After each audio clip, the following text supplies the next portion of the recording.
Thank you for waiting. I finished checking your adventurer handbook. Here are your commission rewards. We have no other urgent commissions on the books at present. Thank you for all your hard work lately. Perhaps you two could consider taking a vacation. Amazing! Paimon never thought we'd end up having downtime in nodkrai. Things were pretty hectic when we first got here. Everywhere you looked, it was either the wild hunt causing chaos or the Fatui stirring up trouble.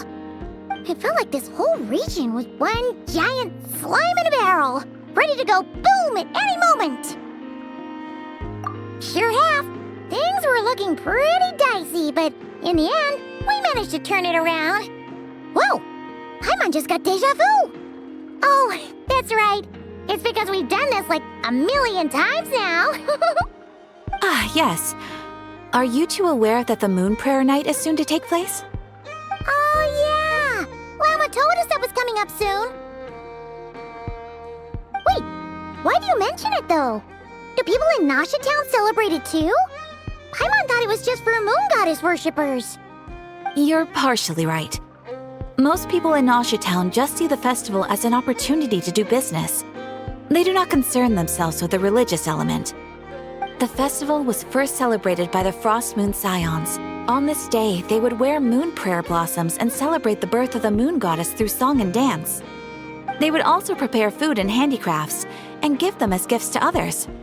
Over time, it became nodkrai's most lively festival. Oh, sounds like fun! Great! Well, in the meantime, since Catherine doesn't have any commissions for us, let's focus on some personal business instead. When we first got here, you mentioned that this was where your spaceship landed? We didn't get to follow up on it at the time, because we got wrapped up in that whole rare air situation, but now we can finally start investigating it properly. Well, there's a saying Paimon's heard around these parts, which goes, if you lift up a rock, you'll find something you weren't looking for. By that logic, you'll never find what you're looking for while you're searching, but the moment you stop looking, it'll jump right out at you. Could be worth a try though, right? Anyway, Paimon suggests we focus on other stuff we want to do for now, and just keep an ear out for spaceship-related intel as we go.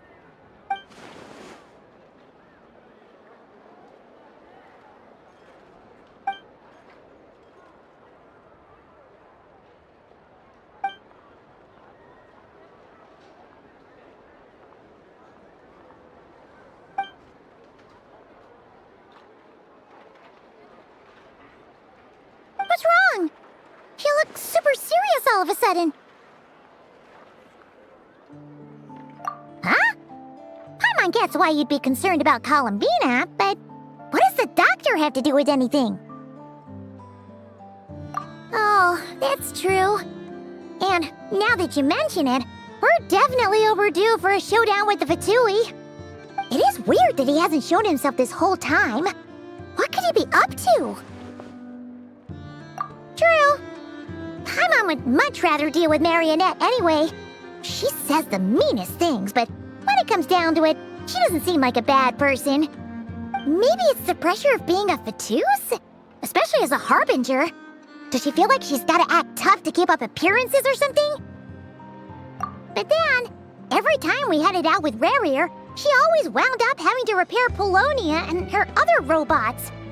That's gotta sting. Losing face always hurts more for people who care a lot about their image.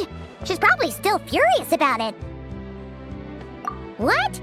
Relax! She's not even here! Huh? What's the matter? Oh, nothing.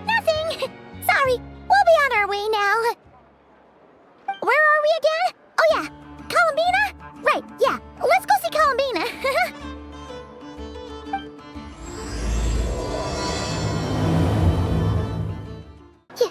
You won't snitch on us, will you? I'm not entirely sure what you're talking about. But rest assured, I protect client and adventurer confidentiality as a matter of principle. Phew! That's a relief. Paimon does not want to get an earful from her.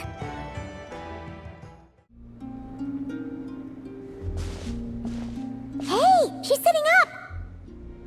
Is me sitting here a rare sight? No, we just thought you'd be resting. Perhaps I would have been, were it not for the sudden arrival of some unexpected guests.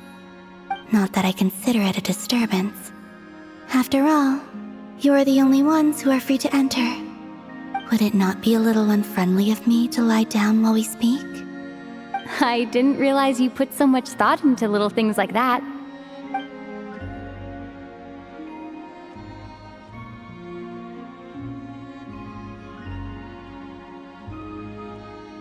Only sometimes.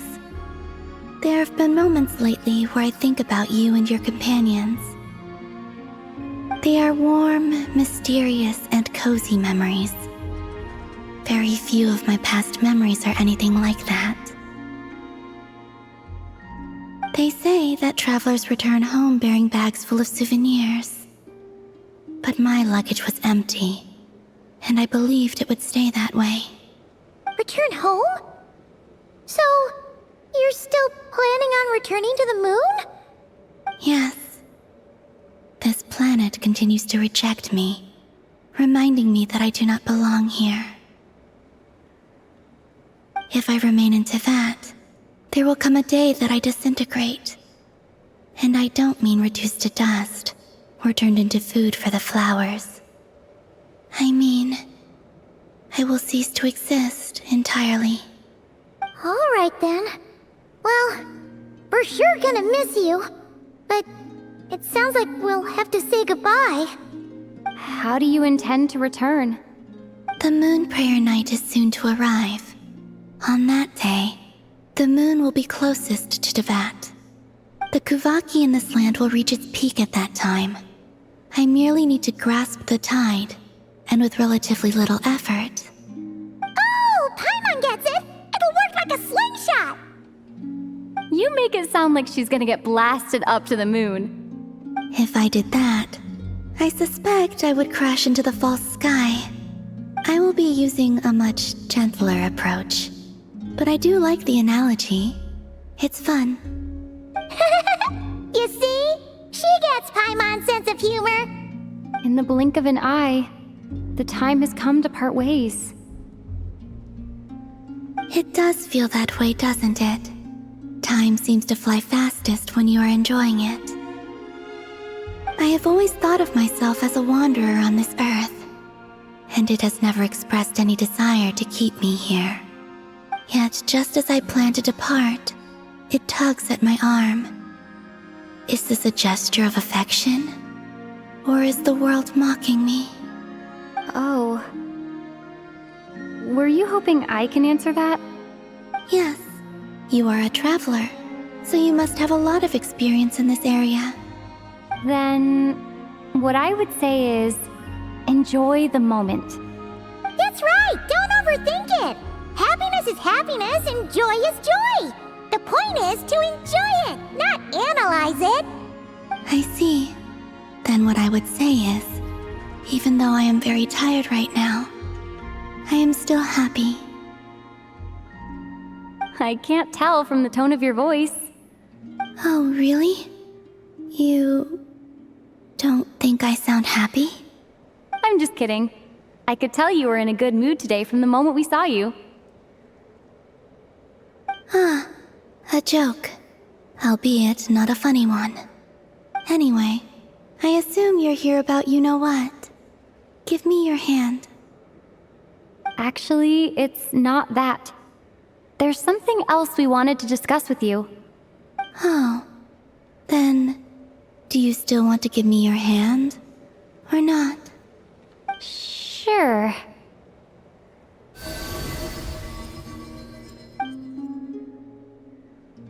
Thank you. So, I've heard that in the moon prayer nights of the past, people here would hold celebrations in the moon goddess's honor. Since you helped so much in our fight against the Reihir of Solnari, I think you deserve a farewell party before you return home. I haven't asked everyone else for their opinions on this yet, but I'd like to invite you to join the upcoming moon prayer night. I've never joined a moon prayer night before. I'm not sure what I would even do. Oh, don't worry about that! We take care of everything. All you need to do is show up. Of course, there's no need to force it if you're not feeling strong enough. It's just, this kind of felt like a golden opportunity. But they call me Kutar, and the Fatui have an arrest warrant out for me. I shouldn't appear in public right now.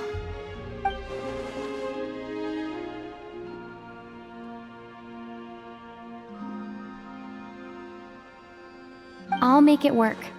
You have my word. Yeah, we got your back.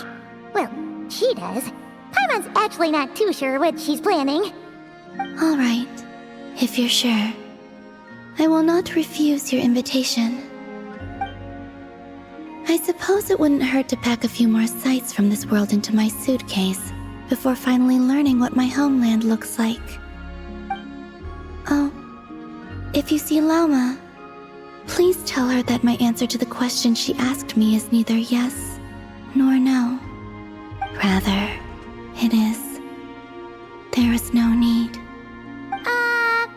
That was kinda cryptic, but sure. Guess it's between the two of you. We'll pass along the message. Bye for now.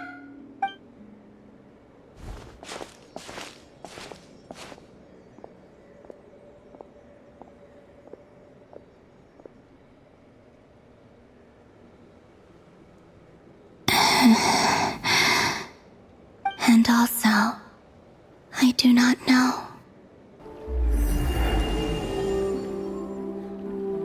Since she's agreed to join the festival, let's go see who else wants to take part. Lauma's gotta be the person most familiar with the Moon Prayer Night. We should start with her. Also, what exactly is your plan to keep her safe? Not sure yet. I'll figure something out. What? Are you serious? And Paimon even gave you her vote of confidence back there. When did you become so sneaky? Hey, Lauma, it's us. Huh? Varka? What are you doing here? Beats me. I had a bit too much to drink last night, and when I woke up, I was on Hisi Island. Mr. Varka is helping to oversee Nasha Town's preparations for Moon Prayer Night. He is here to go over some details regarding the decorations and custom cloth designs. Right, yeah, that too. What do you mean, that too? Yes, celebrating this festival is a long-held tradition here in Nodkrai. On this day, the crescent moon at the top branches of the verdant crest turns into a full moon, and the moon prayer blossoms bloom with a special radiance. Our people take these to be blessed omens. It's an especially welcome event coming off the back of all that nasty business with Rare. Everyone got put through the ringer recently, and now they're looking to turn their fortunes around. The big shots in town all agree that a big, lively celebration is just what we need to rebuild people's faith in this place. No wonder Catherine said that people weren't so bothered about the religious element. That's right. It's become more of a local custom by this point. The celebrations have little to do with whether the religious stories behind this event are true or not. Even the Frost Moon Scions are eagerly awaiting the coming of Moon Prayer Night, despite now knowing that their past beliefs were founded on a falsehood. That's fair. It's a bit like the lantern ride in Liyue. It's a chance for people to enjoy themselves, not debate the existence of the Adepti. Oh, one other thing! We just went to see Columbina. We went ahead and invited her to take part in the festival this time. Hope it's okay. Wait, so... you mean she agreed to it? Huh. That's quite a surprise. Then, I suppose that she intends to return to the moon on that day. Oh yeah! It's kind of a complicated process, but basically, it's like a slingshot. I understand. In truth, I had a feeling that she might make such a decision. Well, if Kutar has decided to participate in the festival, we should prepare accordingly. Yeah, exactly. She It could be risky for her to show her face in public. We were wondering if there was any way we could hide her. Unfortunately, the people who carved the statues did an excellent job of capturing her likeness. It will be very challenging to hide a goddess whose face everyone is so familiar with. Darn! We may have bitten off more than we can chew here. Nah, don't sweat the small stuff. We can handle that. Huh? Are you saying you have a plan? Not as such, no, but the most important thing with a festival is to keep the mood light and your spirits up. You can't go preparing for a festival with those long faces. You'll never convince anyone to enjoy themselves. The Mondstadter spirit is strong with this one. As it happens, I agree with Mr. Varka. Let's start by making our appreciation for Kutar the beating heart of the festive atmosphere. And who knows, once we get the ball rolling, perhaps everything will just fall into place. Hey! Did you catch that? Llama said the thing! Or close enough, at least. I'm looking forward to the Moon Prayer Night already. We have a festival in Mondstadt called Windbloom, and you can always tell which couples are celebrating it for their first time by the smiles on their faces. Big, beaming smiles like their whole face is glowing. And I have a feeling we'll get to see that same smile on the Moon Goddess's face at this festival. Not quite the same, surely. Anyway, I'll take care of business in the city, but I'll have to leave the decor up to you and the Frost Moon Scions. No one else can capture that traditional aesthetic quite like you guys. But lastly, there's the final key element that brings the festival to life: companionship.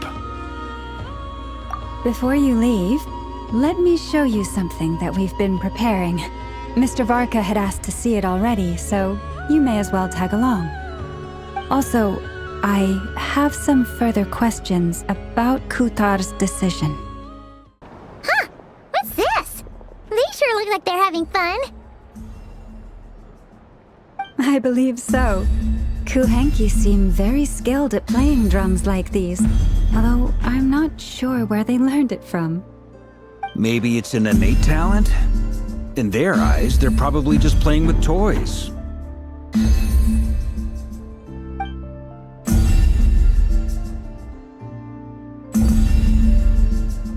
Luanatar! You want to play too? Yeah. She looks more confused than anything. Maybe we can teach her next time if we get the chance. What are these floaty things? Moon veils. We hang them from buildings in the city during the festival. When you look at the sky through them, it creates a lovely misty effect. Everyone seems hard at work. They are preparing items for Moon Prayer Night. For instance, the sculpture being made over here, Mr. Varka and I were just finalizing the details of where it will be placed. Ah, there she is. I didn't know the finished article would be so large. Not to worry, though. All the necessary arrangements have been made. Just let me know once it's ready, and I'll get some people to ship it over. You have my thanks. And over here, we are preparing a very traditional confection.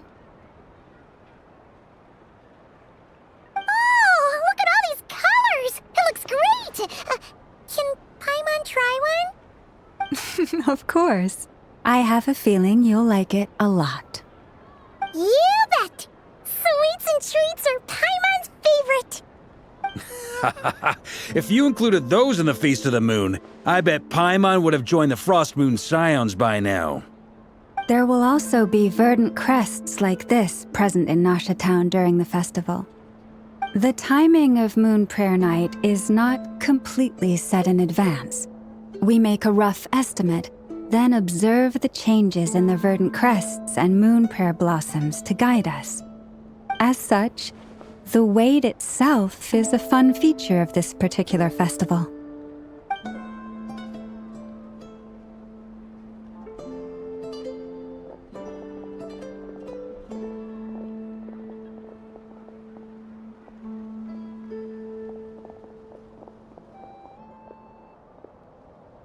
Let's talk here. To tell the truth, I am very surprised to hear that Kutar is willing to participate in the festival. I once asked her if she'd be willing to stay with the Frost Moon Scions. I could introduce her to everyone, and we could be a family to one another. She did not answer, but she has not appeared here since. I took this to mean her answer was no, but if that were the case, she would not have accepted this invitation.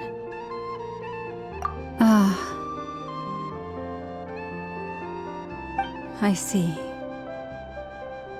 Maybe she is right. Maybe the Frost Moon Scions of today no longer need a moon goddess. But my wish was not for her to come here and be worshipped as a deity. I simply wanted to offer her a place to stay. I'm sure she believes that showing herself here might invite Fatui intervention, and as such, she does not wish to cause us trouble. But what really pains me about all this is that this is her birthplace. She ought to belong here, yet no one has been able to grant her shelter. I think I'm qualified to weigh in here. When someone's about to depart on a long trip, what they need is blessings, not burdens. We should wish her the best, not make the journey harder than it already is. Anyway, she's agreed to attend, hasn't she? All we need to do is simply respect her decision. I see your point. Yes, she will soon depart after all. Our job is to leave her with some happy memories. Besides, who's to say her journey to the moon is a one-way trip? It's not like she can't come back and visit if she wants, right? Paimon agrees wholeheartedly. Festivals are all about having fun, so let's keep it simple. All right, I'm gonna head back to Nausea Town soon. Want to come with? I'm guessing you have some other folks to visit there. Sure thing, let's go! Bye for now, Wilma! Thank you all. Goodbye.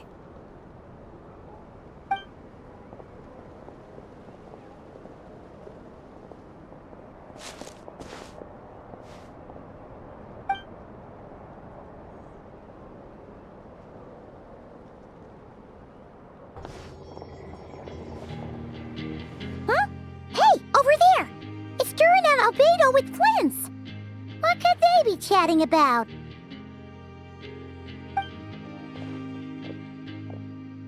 Your guess is as good as mine.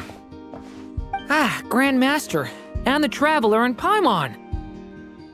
Hello there. It's been a while. Perfect. We have some new volunteers for our investigation. Wait, let me guess. The righteous Lightkeepers are finally ready to hunt down the Abyssal Dragon? Haha. Yes, that too. Yeah, right! Oh, wait! Why does everyone keep saying that too? Well, to be precise, the facts match, but not the causality. Wait, so I guessed right? Half right! Don't act so impressed with yourself. Maybe I can explain. We ran into Mr. Flint's north of Nausea Town. At that time, we just noticed a few abyssal creatures out in the wild, but the strange thing was, I didn't detect any traces of abyssal energy on them at all. On closer inspection, we realized that they were not real monsters, but something akin to reflections in the water, or perhaps a mirage. Huh? What do you mean? Like, you could see them but not touch them? Exactly. It was very peculiar. They roared and tried to attack us, but we could not make any physical contact with them. I think I've heard of things like that happening in nodkrai before, but I don't know much about it. Yes, it's a known phenomenon. Mirage-like illusions tend to appear in nodkrai in the run-up to Moon Prayer Night. From a distance, they appear quite real. I myself thought that Misters Durin and Albedo were locked in battle with abyssal monsters when I first arrived. But after sharing intel and investigating a little further, we can confirm that these illusions are harmless. There is no great cause for concern. All the Mirage stories I've heard are either animals, rocks, or small houses. Abyssal monsters, though? That's a first. It's a first for me, too. So I'm planning to look into it further just to be on the safe side. I intend to inspect a few more locations. What about you two? Any plans? Alice contacted me a few days ago. She'd like me and Duran to assist her with an experiment. But we lost contact shortly after receiving the message. I'm sure that comes as no surprise to anyone familiar with her. We don't know when the wind will blow, yet when the wind blows, we will know. That, in a nutshell, describes how Alice operates. Yeah, that tracks. Okay. Well, I suggest we investigate this Mirage business in the meantime. It's piqued my curiosity, and I'm pretty sure I know someone who will already be 10 steps ahead of us. Well said. Right? Whatever's happening in nodkrai, she always seems to be the first one to know.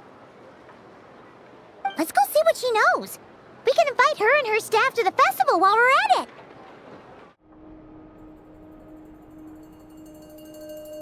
You're right, I have noticed.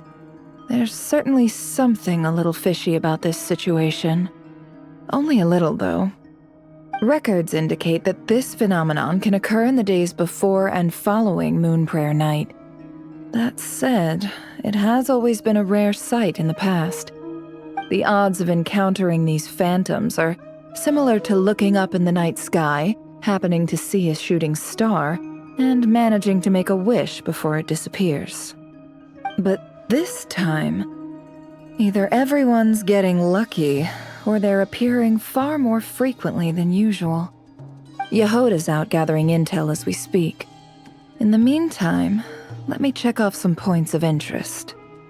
First, the Abyss. The ones we saw seem to be abyssal monsters. Indeed. But we have identified one location where many more of them have made an appearance. And not just monsters, but human phantoms, too. Given the scale and nature of the phantoms, it's almost as if someone's last memories are coming to life. Or perhaps the memories of multiple people. Oh. So you mean the phantom monsters are hunting down the phantom humans? Exactly. The phantoms can interact with each other, but we have no means of intervening. In addition, some of the human phantoms would seem to be from the very distant past. This is clear both from the clothing they wear and the stories they tell. They claim to be from Hyperborea, a name which I've heard from Lauma before. If this is true, it means they must be from 6,000 years ago. Did Paimon hear that right? 6,000 years? It sounds like this merits further exploration. That'd be a big help. I'll leave it with you, Albedo. My knowledge of ancient history is non-existent. I used to doze off every time the pre-Knights of Favonius era came up in class. It's quite a miracle that you were able to understand these phantoms' speech, given how long ago they lived. I suppose you're right. But I'll leave the archaeologists to ruminate over that conundrum. As an intelligence broker, my sole interest is in the value of the information I gather. Which, in this case, hopefully means earning myself some good favor with our dear Lady Moonchanter. So calculating.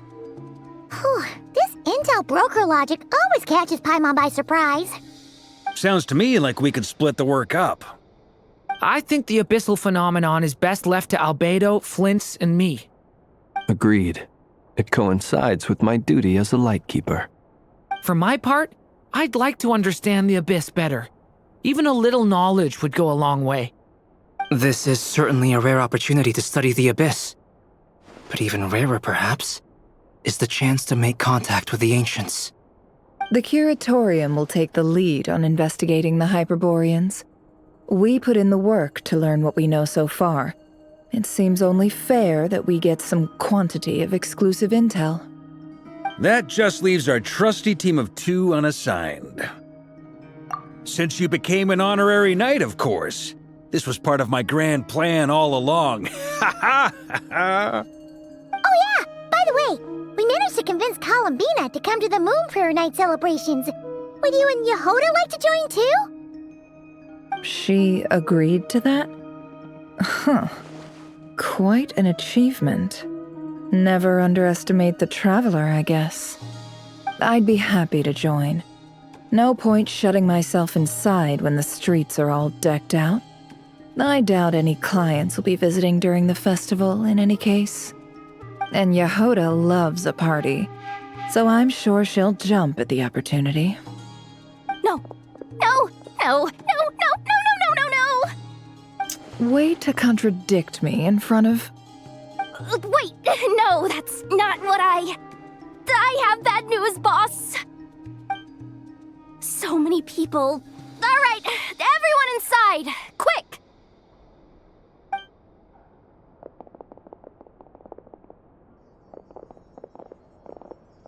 This is gonna sound crazy, but hear me out.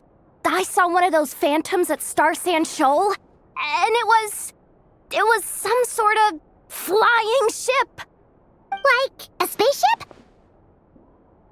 That's gotta be the one you came to Tibet in. You said you saw the same thing through the moon marrow, right? Huh? You already know about it?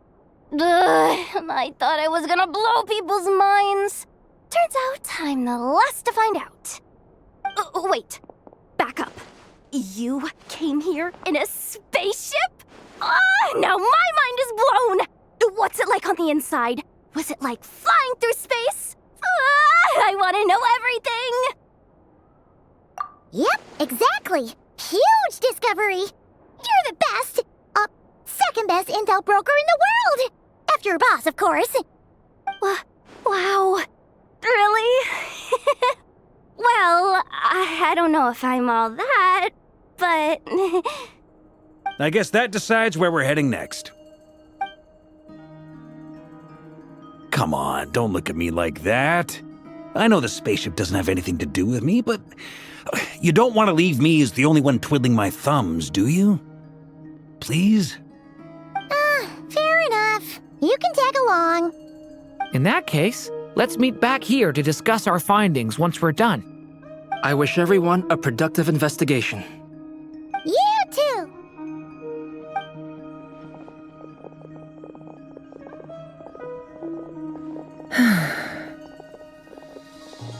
What's up, boss? Aren't we gonna head out? Tell me, Yehoda, when did the Curatorium start giving out intel for free? Sorry, boss! We can't unshare information any more than water spilled on sand can be put back in the bucket. I'll just have to balance the books some other way. Please, boss. There's gotta be another way. Who knows? Depending on what they find, maybe this will work in our favor. Please don't find me. Please.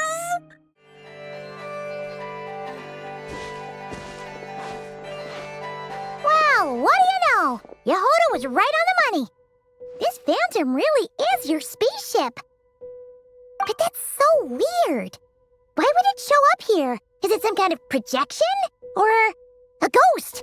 Like, maybe it no longer exists, but somehow it left an afterimage? Ah, you're already here. Miss Lauma, what a surprise. I thought you were busy with festival preparations. I was, until one of our people informed me that a strange sight had appeared at Star Sand Shoal. No one's ever seen something quite like this before. I thought I should see it for myself. Same here. Oh, so we heard that these things appear around the festival period. Any idea why that is? Unfortunately not. We have very limited information about them, since they can't be interacted with, and no human phantoms have ever made an appearance before now. The most we've been able to deduce is that these sightings appear to be connected to the increase in Kuvaki energy around this time. Yeah, seems like that's all we can do. This is all so confusing. Allow me to lend you a hand.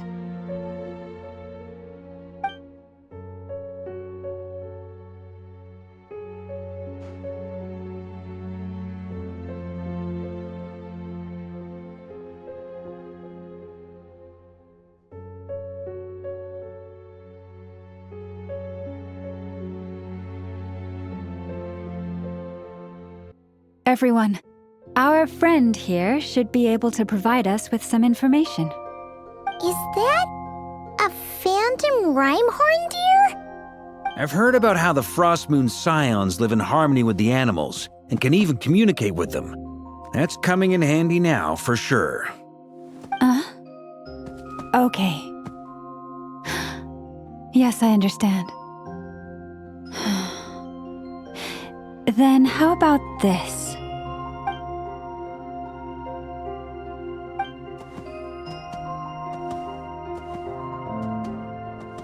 Oh, it's leaving. It appears to share our curiosity about this giant spaceship, so I asked it if it wouldn't mind investigating along with some friends. In return, I told it about some nearby spots where the wild fruit grows abundantly. We may live in a different era from these phantoms, but I trust that the terrain, climate, and ecology here are more resistant to the effects of time than some things are. Let's give them a moment and hope for the best.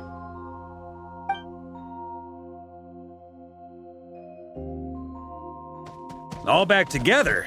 Must have been a lot of fruit. Indeed. Now let me ask them some questions.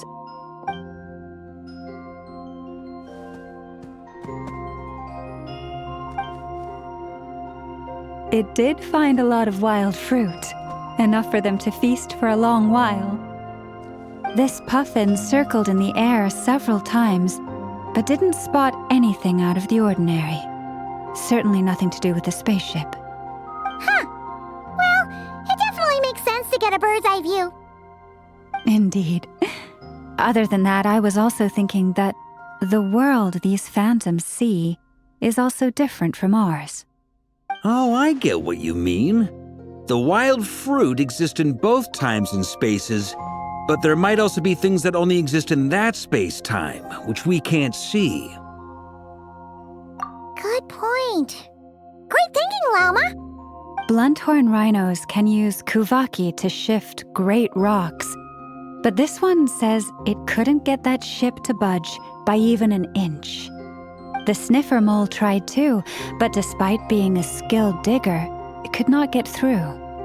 They say that the spaceship looks robust and undamaged.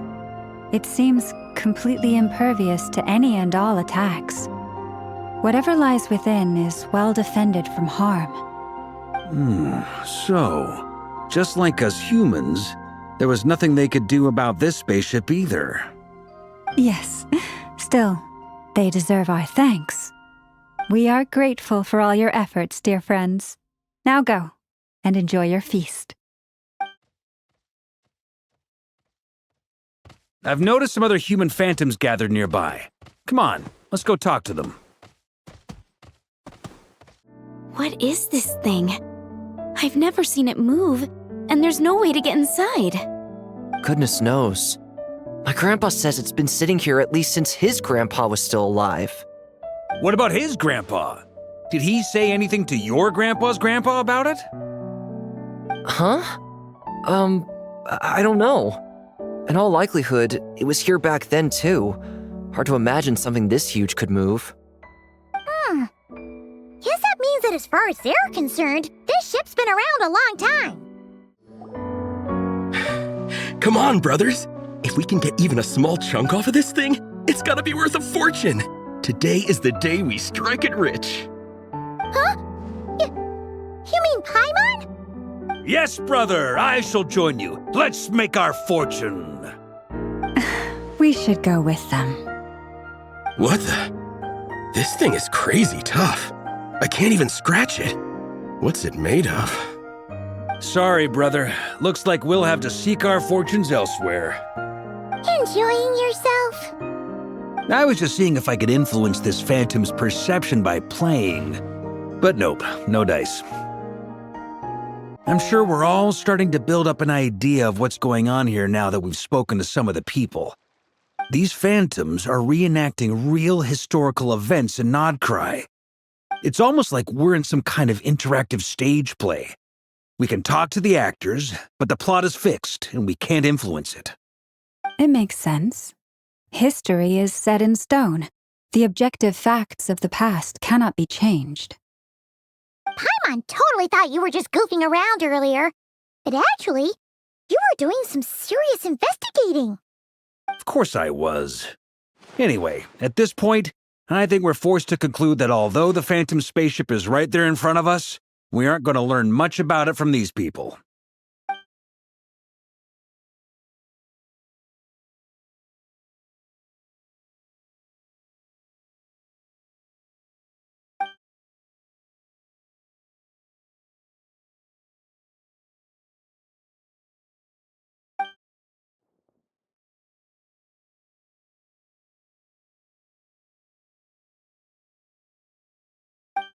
Don't be discouraged. If nothing else, this is proof of the ship's existence. And think about it. So many people tried to hack their way inside, but no one could get the door open. It's made of very tough material. To me, that says that we'll either find the ship itself or the story behind it. It's just a matter of time. Huh. Every now and then, when Varka gets serious, he actually does seem like Grandmaster material for once. I wonder how the others are doing. Let's head back for now. Sounds good. Also, drinks are on me if Team Knights of Favonius is the first to finish. Wait, we have a team name now? Am I in Team Knights of Favonius as well? You're very welcome to join. We've even got a cathedral ready for you. Isn't that technically blasphemy? You wouldn't dare make a joke like that if Barbados was in earshot. Nah, I'm sure Barbados doesn't mind a little harmless blasphemy once in a while.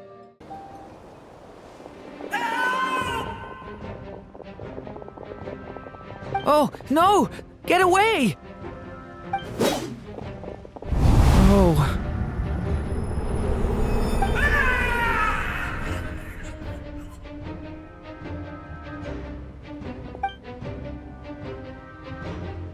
I know it's hard to stomach, Mr. Duran. But as I'm sure you've noticed, there is nothing we can do to intervene in that which unfolds before us. But we have to at least try. And try you have. But are you aware of how many unsuccessful attempts you've made now? I wasn't keeping count. I'm afraid this is the 39th failure so far. Or the 5th if we're only counting this particular victim. There are no indications that these phantoms may be altered in any way. You seem to have calmed down a little. I'll make us a fire. You should rest and have some water. Feeling any better now, Mr. Duran? May I ask a few questions? Be my guest. What exactly are we witnessing here? What happened to those people? My guess would be that we are seeing nodkrai during the Conrian cataclysm. Would that be accurate? Conria. That is correct. As you know, once the abyss senses even the tiniest crack, it floods in and spreads like wildfire. There was a time in the distant past when it permeated all of nodkrai, causing immeasurable harm. The people paid a terrible price to heal this land. Then, 500 years ago, the whole of Teyvat suffered an abyssal disaster. Once more, nodkrai was dealt a devastating blow. I see. In the face of the abyssal onslaught, all were like grains of sand tossed around by a tidal wave. Be they human, fae, or god. The moment you witnessed is but one drop in a whole ocean of catastrophe. All right. I guess that answers my second question, too. I wanted to know why there's nothing I could do to help them, and that's because what we are seeing is history. That would be my guess as well. As I understand it, history and fate are not all that dissimilar. The latter may be unseen to us, but both are immutable. Yes. Fate was determined long, long ago. I still have a couple of other questions for you, Mr. Flint. You mentioned more than one abyssal disaster that has struck this land in the past. How can you be sure that what we're seeing is from the Conrian incident? And also, how are you able to stay so calm when you're talking about these events? From everything I know about you, you're not cold or ruthless, and you're not indifferent to the suffering of others. Alas, I am forced to show my age. I must be 600 or 700 years old by human measure. Wait, so you... One is not easily moved by history when one has witnessed the truth firsthand. I'm sorry. You needn't apologize. Your passion is a good thing to have. Treasure it, because someday you may find it in terribly short supply. Now, at the risk of offending you, I have a question in return. Your curiosity toward the abyss, is it born from hatred or because you sense its call? I only ask because I kept a fragment of Rerir's body in my lantern for a short time, specifically his heart. So I know what a burden it can be to carry the abyss with you. And I hear its power growling from somewhere within you. In my eyes, your mere existence is a miracle. My honest answer is... I don't know. I don't think I have the confidence to say for certain. What I will say is the abyss is not the only issue that haunts me. Even before I became who I am today, the question dogged me constantly. Should I even exist at all? My doubts remain unresolved. But when we fought Rerir, something became a little clearer to me. Sometimes it is the darkness within us that allows us to achieve the impossible. I certainly got the sense from your 39 attempts that you were trying to achieve the impossible. It sounds like you've resolved to see the truth for yourself. Absolutely. In that sense, he and I are quite similar. Then I wish you every success. I look forward to the day of your transcension. Well, if everyone's caught their breath, I suppose we should head back. Oh, and one last thing.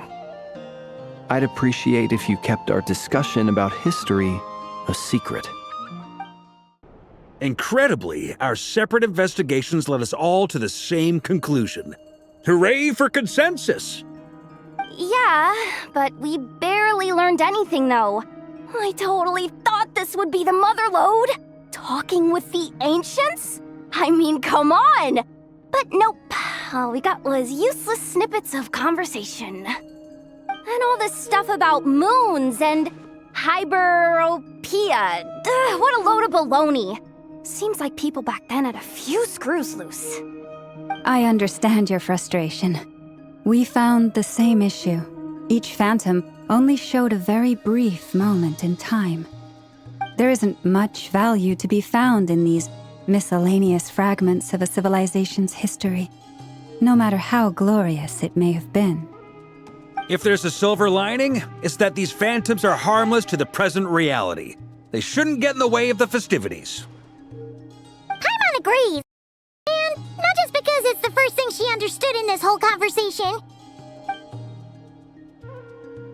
You look disappointed, Nefer. Is something the matter? What do you think? We all worked our tails off, but the only one to gain anything from it was you, Lady Moonjanter. Well, please do share the Hyperborean records with me. I will gladly inscribe them in our people's documents. Oh, duh! Yeah! That was it! Hyperborea! Hyperborea. I'm serious. Only an expert in the Frost Moon Scions and their history can turn these records into valuable research material. The alternative is to let them gather dust on the Curatorium's storage shelves until the pages turn yellow. Nefer, you're wise enough to know that cooperating and sharing the profits is the best course of action here. Well, that goes without saying. Sure, let's do that. Huh? But didn't you say we aren't supposed to give out intel for free? Sorry. Shutting up. Now is not a good time to push Nefer's buttons. Anyway, back to Moon Prayer Night. I'm thinking that we should prepare something a little special, aside from the usual decorations and so on. You mean a parting gift? Can't go wrong with food. Although, does food go bad on the moon? Perhaps a lantern would be a better choice. It might be dark up there. It could prove difficult to light a lantern on the moon. Magical stones might serve that purpose better. What about a clockwork mecha model from Fontaine? I've got a whole bunch at home. I use them for fighting practice in my free time. None of these sound like things she would be even remotely interested in. But we don't interact with her enough to know what she likes. Yeah. It would really save us the guesswork if someone could find out what she's into. Wait, what the? Traveler? They're all looking at you. Great! Haha, problem solved. Now, I need to stop by Dory's. Gonna need her help sourcing a bunch of stuff for the festival. Then let's leave it there for now. We all have our own business to attend to. Traveler, if you find out what Kutar likes, let us know right away.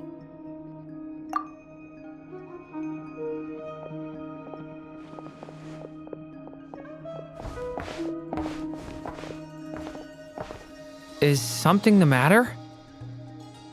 I'm fine. It's just...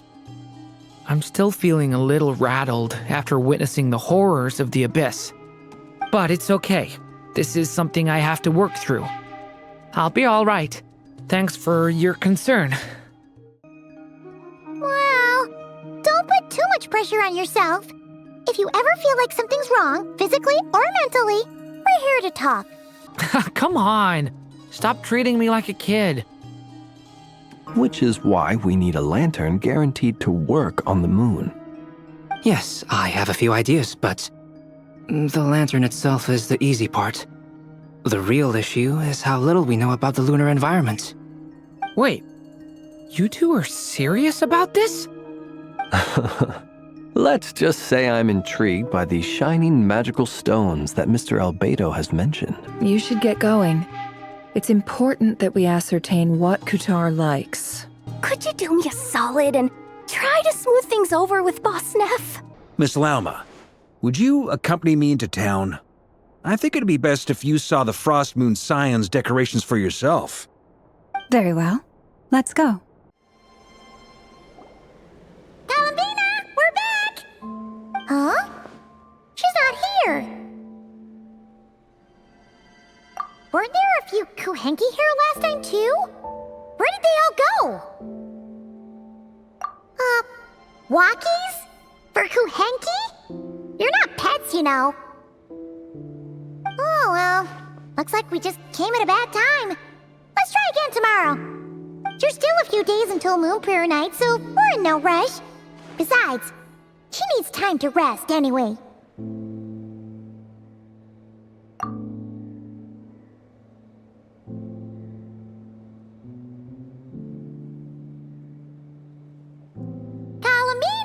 Are you back yet? Oh, how strange.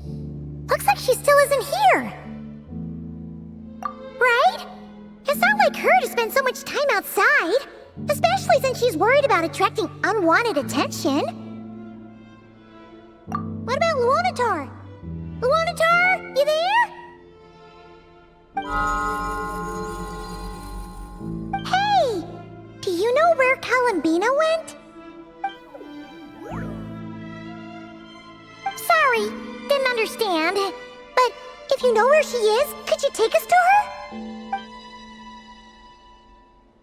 Yeah, that's even stranger. What about him? Oh, that's not good news. They change color when Columbina gets weaker, right? And they look super pale right now. Good idea. She might know what's happening.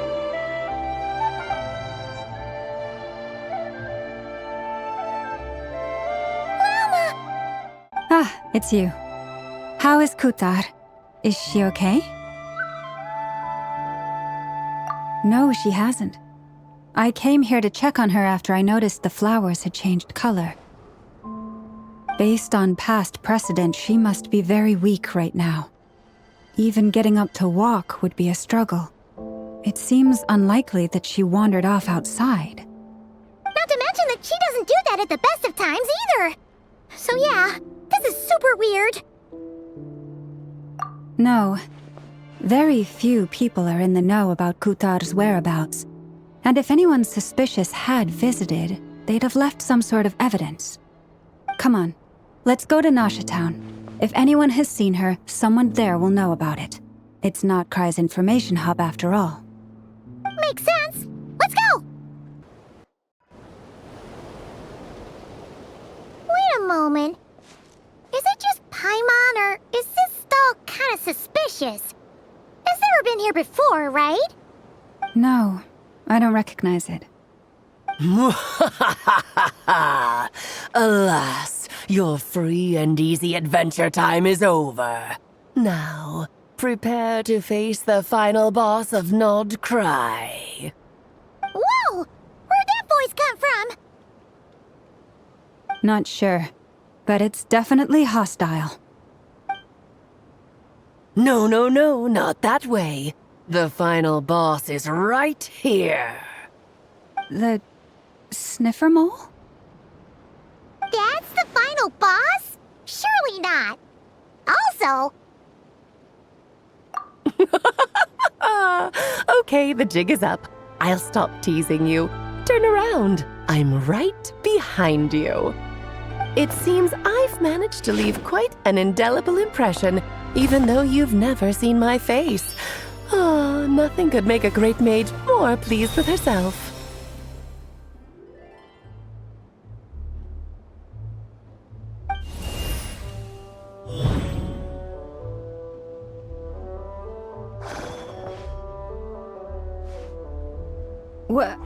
What is going on?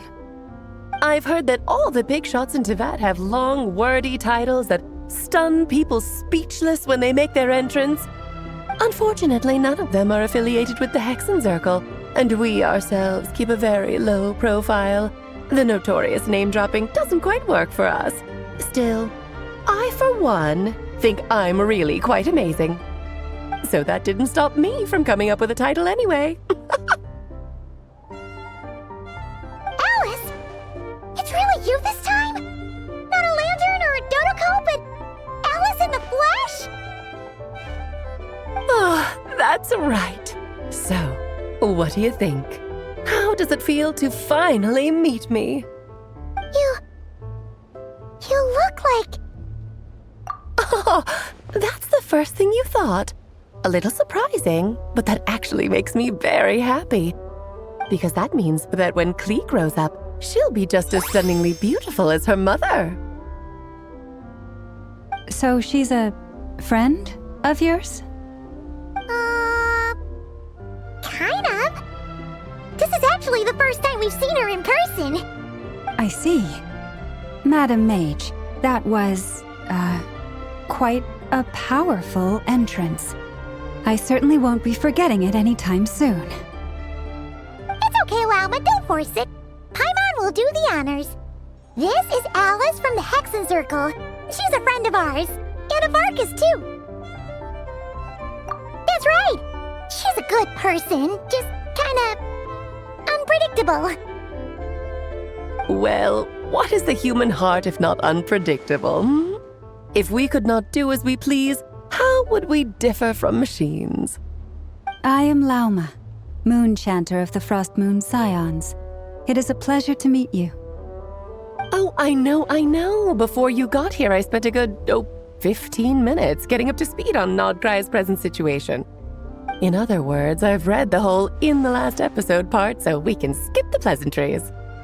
Fair enough. Well, Miss Alice, I can already tell that you have quite a unique personality. He'll get used to it. Paimon sure is. So anyway, what are you doing in nodkrai, Alice? Oh, I thought I told you already. This time, I'm the final boss. And what a formidable foe I shall be. Powerful, confident, decisive, and good luck finding my weak spot. You will never succeed. Oh, drat! My one weakness, and you found it in an instant.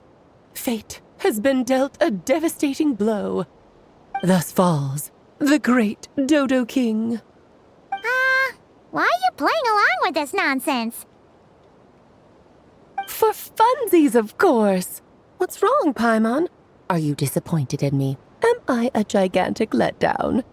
No, it's just... you seem like a busy lady. And this is the one time you've shown up in person. Paimon figured it would be for something more high stakes than just goofing around. You're quite right. I'm here in nodkrai because something big happened. Something big enough it caught the attention of the Hexen Circle. It concerns the 3 moons, Tevat's borders, and of course, the moon goddess you are currently searching for. Kind of. Why don't we discuss this over a pot of tea? My main reason for coming on this trip to Tevat was, of course, to have some fun. But I do technically have a job to do as well, namely, maintaining the stability of Tevat's borders. I'll skip over the complicated parts, but to sum it up, abyssal energies are all that lie beyond Tevat's border. We'd find ourselves in a real pickle if they ever made it through. And the phantoms you've been seeing are a sign that the border has been disturbed. No wonder they tend to show up around Moon Prayer Night. Is it because the real moon is now so close to us that its power can cross the border? In part, but only a negligible amount passes through. Just enough to influence the verdant crests and so on.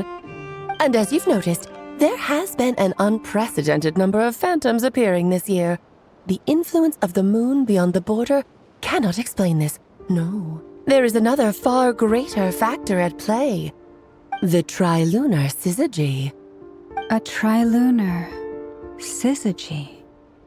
Eons ago, before the heavenly principles came to Tevat, it was the then 3 moon goddesses who controlled the laws of this world.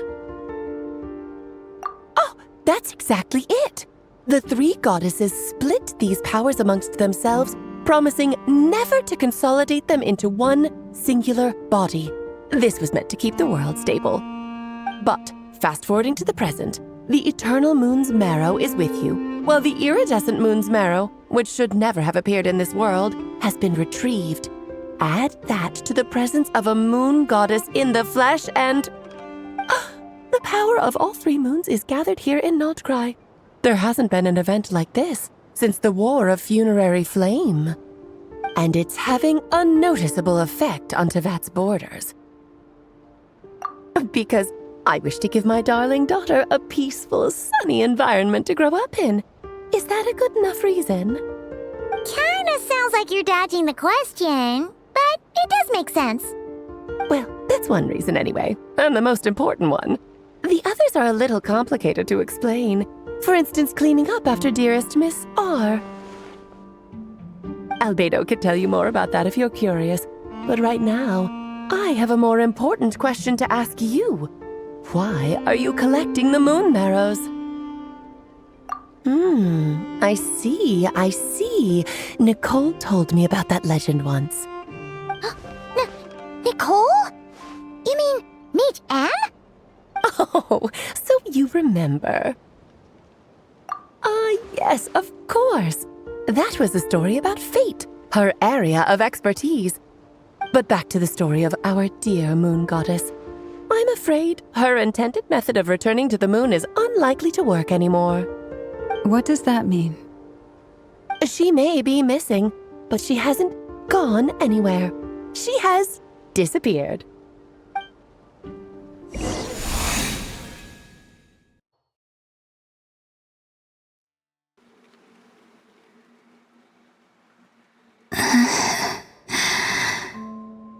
My body is so heavy. Wait, no. It's my mind that's heavy. My arms and legs are as light as a feather. What's happening to me? I feel drowsy, like I've been asleep for too long. Is it daytime or nighttime? Is the moon out? I think I'll go for a walk.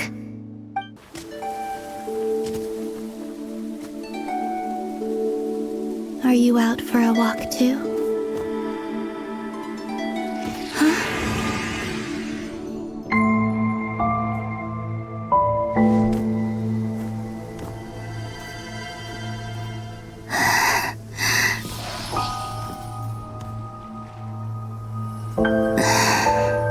The day has come at last.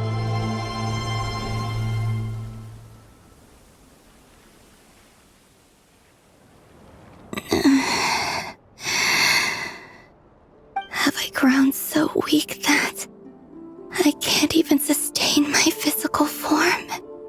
But Moon Prayer Night is nearly here. I was so close to returning home.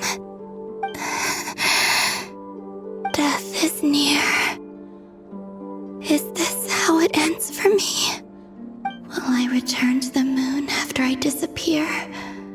Or... I don't want it to end like this.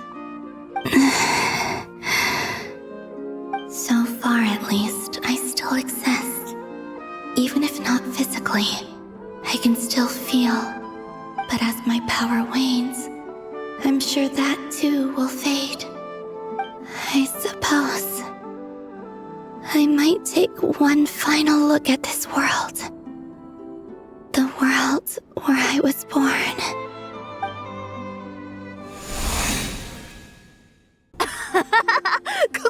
Come on! Wait for me!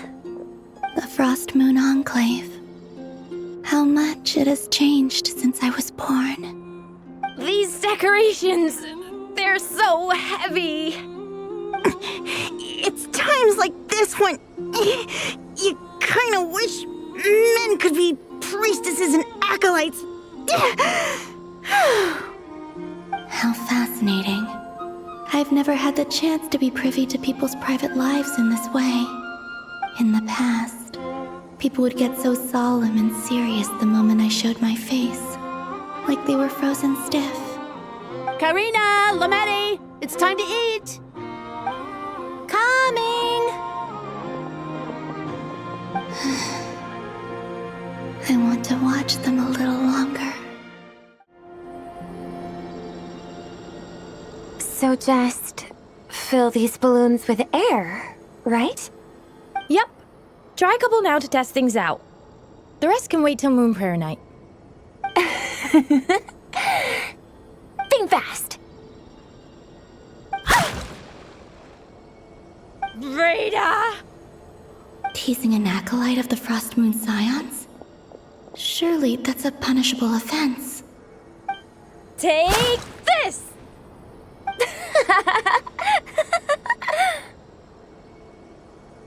Huh? All right, enough horsing around. Lady Lauma gave us a task. We should get back to it. The task is just to check that the balloons don't leak, right? Doesn't matter if we fill them with air or water. Yeah. Okay, you got me there. And you got me there. But still, we can't use all the balloons before the festival even starts. We won't use all of them. And as long as Lady Lauma's trusted acolyte doesn't snitch, this can stay as a little secret between friends. A couple more can't do any harm, right? Oh, you menace. Then, think fast!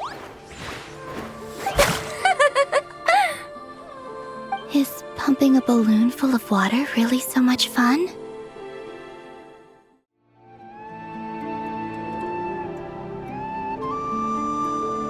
I'm sure you're both tired from playing all day. Come on, eat up. A plain, humble meal. That has always been the way of the Frost Moon Scions. Huh? How come Lamatti got a midsummer berry dessert? Oh, I always get Lockaberry. I don't mind sharing. You can have a bite of mine if I get to have a bite of yours. They're sharing food? I've never shared food with anyone before. Even at the Harbinger tea parties, everyone just ate off their own plate. And when I couldn't finish my food offerings from the Frost Moon Scions, they'd leave the leftovers out under the moonlight for the animals to claim. Hey! That was 2 bites! Oh, then you can have another bite of mine. Oh, you too. Oh, don't fret now. Here, have some of Granny's too. So this is what it means to be family.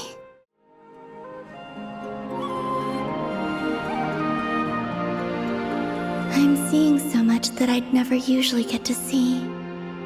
They'd never act like this when I was around. It's nice, being able to just watch people in peace in these final moments. What a rare opportunity. I think I'll go take a look around Nasha Town, too. Maybe the Traveler will be there. After the War of Funerary Flame, the moon goddesses were no longer recognized by Teyvat. They lost the whole foundation for their existence. That's why the moon goddess's strength is fading. She cannot withstand the world's rejection of her. To be more pedantic about it, the moon goddesses did something to offend the heavenly principles, and that's why they were ousted. Something of a recurring theme in Teyvat's history. Theoretically, speaking so candidly should put me in their crosshairs too, but they can't tell me what to do. I'll say whatever I want. Anywho, the Moon Marrow energies were but a drop in the bucket for her, and that battle against the Ray Hair of Solnari only weakened her further. Fortunately, it happened close enough to Moon Prayer Night when the Kuvaki concentration here is high. That's the only reason she managed to survive this long. What do you mean, fortunately? You said she disappeared. We're too late. Oh, what a headache. I thought this was all common knowledge. I guess I have some more explaining to do. Okay, buckle up. It's time for another lecture.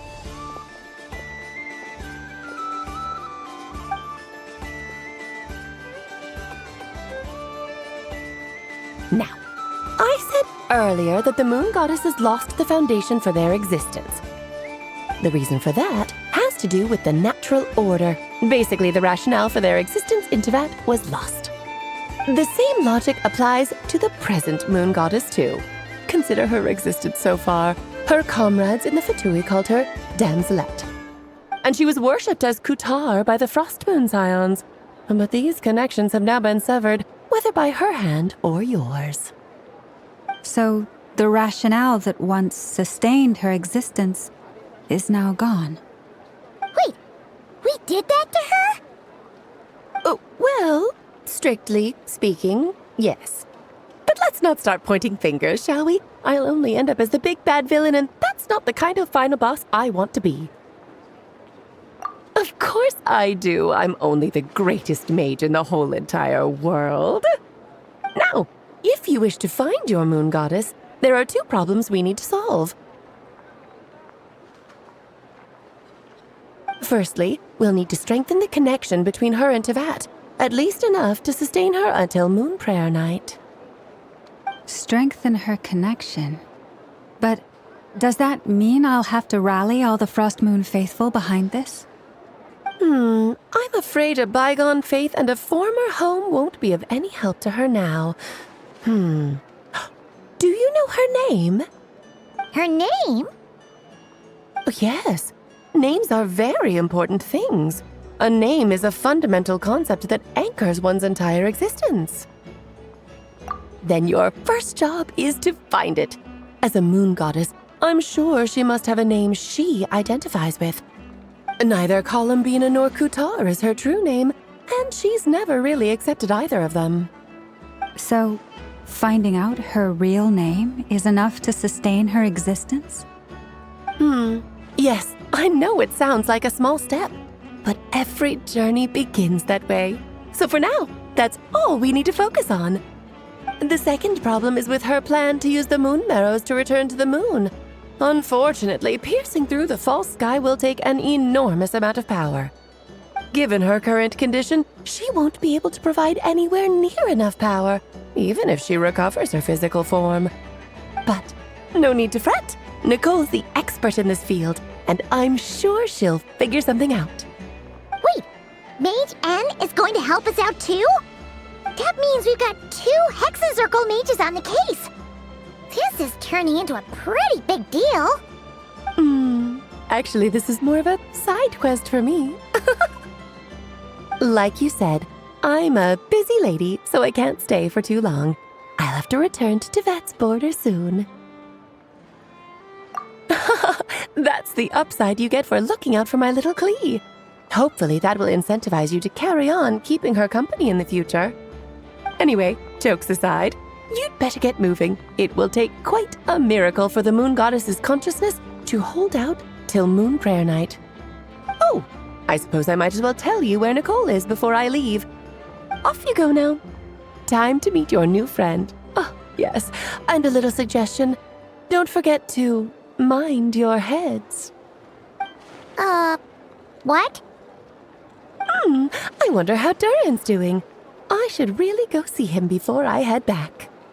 You really are super busy. I most certainly am. There's so many children I have to keep tabs on just in Mondstadt. Durin, Albedo, Venti, Varka. Klee didn't make the list, huh? Of course not. Klee is my pride and joy. I have no qualms about her, because she's the best child in the whole wide world. Yep. Klee's a little angel. I'm glad you agree. Well, all the best. See you when I see you.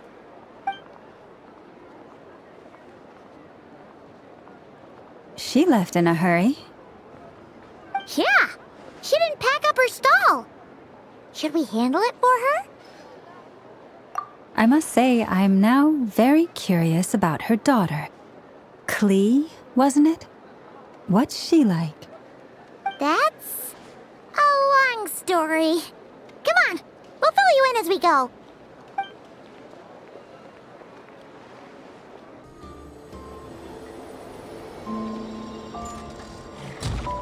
What a lively place.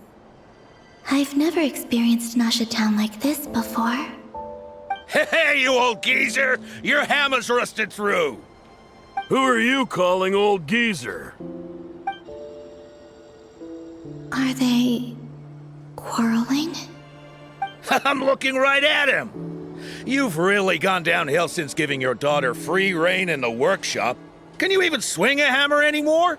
It shouldn't take you days just to fix a single chair! You might as well use that hammer to massage my back for all the good it's doing. Don't run your mouth, or you'll get a back massage that'll put you in bed for the rest of your life. Look, the materials haven't arrived yet, all right? You know how busy it gets in the days before Moon Prayer Night. I'll bet you send all the materials to your little princess. Blood's always thicker than water, huh? All right, you've made your point, Uncle Koski. As soon as the materials arrive, fixing your chair will be the #1 priority. And Dad, if you've got time to chat, why don't you lend me a hand, See? Lolka knows what the score is. I guess they're friends. But the way they spoke to each other was so ugly.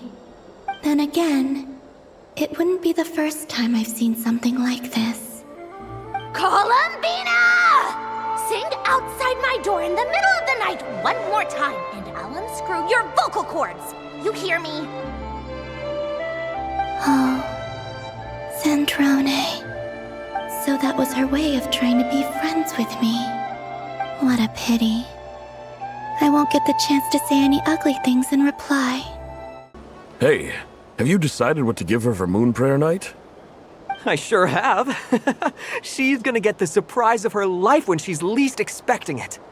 Then I'll whip out the ring and pop the question. The surprise of her life. What a fun turn of phrase.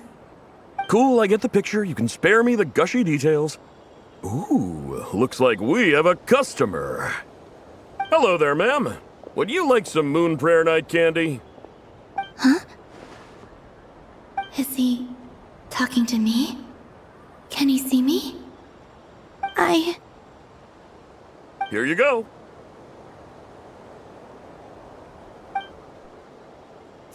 Oh.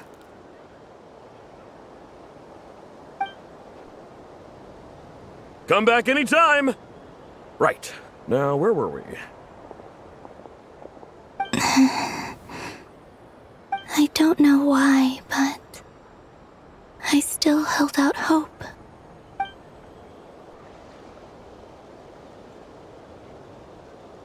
The most important thing right now is to find that mage. This name thing seems super important too, but where do we even start looking? I'd better go pay the Fatui a visit.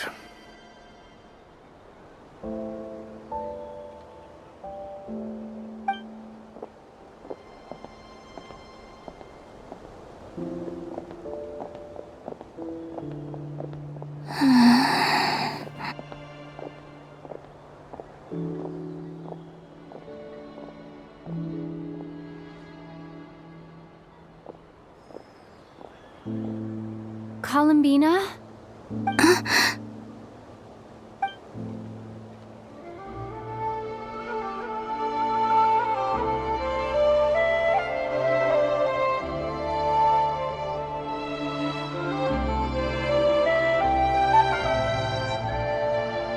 Traveler? Let's go! This is no time to be spacing out!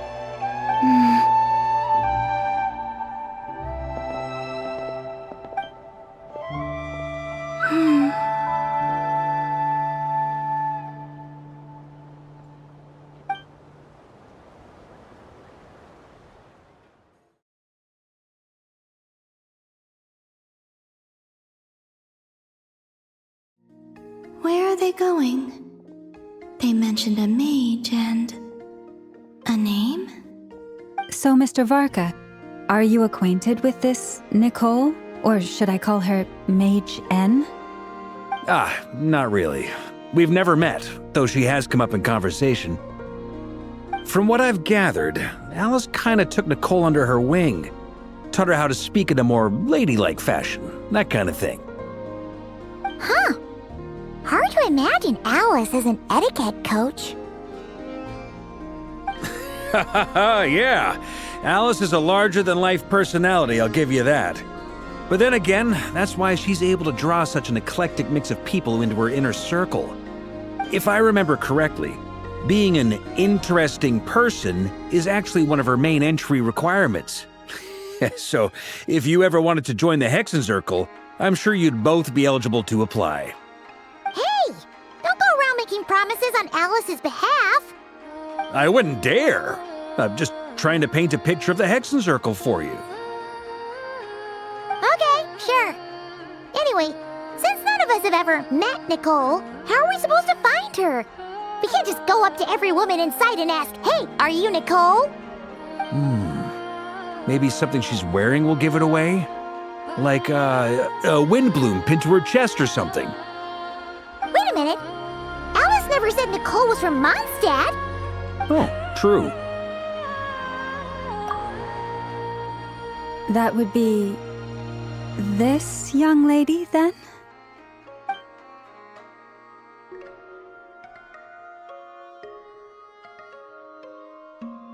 Hey there! Sorry to disturb you, but are you Miss Nicole? Varka, Knight of Boreas of the Knights of Favonius. Alice might have mentioned me before. Have we got the wrong person? Sorry. Well, this is awkward. When I shook my head, I meant, no, Alice hasn't mentioned you before. Huh? Where is this voice coming from? My apologies. For certain reasons, I am unable to speak. This is the only way I can communicate with you. It might take some getting used to, but I hope you can understand. Hey, it's fine. I'm more shocked by the fact that Alice never speaks about me. I mean, As for you two, we have crossed paths twice before, but it is nonetheless a pleasure to finally meet you. It's really you! Thanks for all your guidance in the past! You're quite welcome. This time, things are different. We have reached the unwritten pages of the story. You might say that we stand at the crossroads of fate.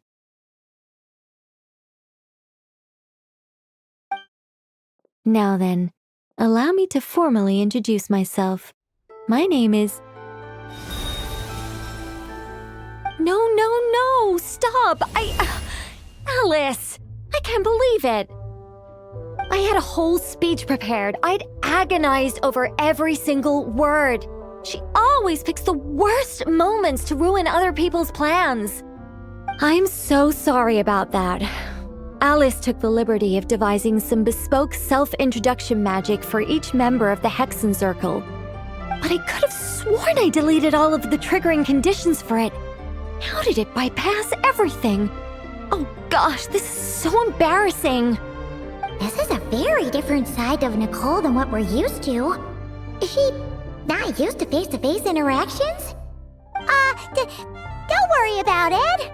We've seen that introduction magic once already, so it wasn't too much of a shock. Please go on, Miss Nicole. We'd love to hear what you have to say, or, well, communicate. Huh? Are they talking to this lady? But... Will you all promise to forget that horrendously embarrassing introduction? sorry, embarrassing. When?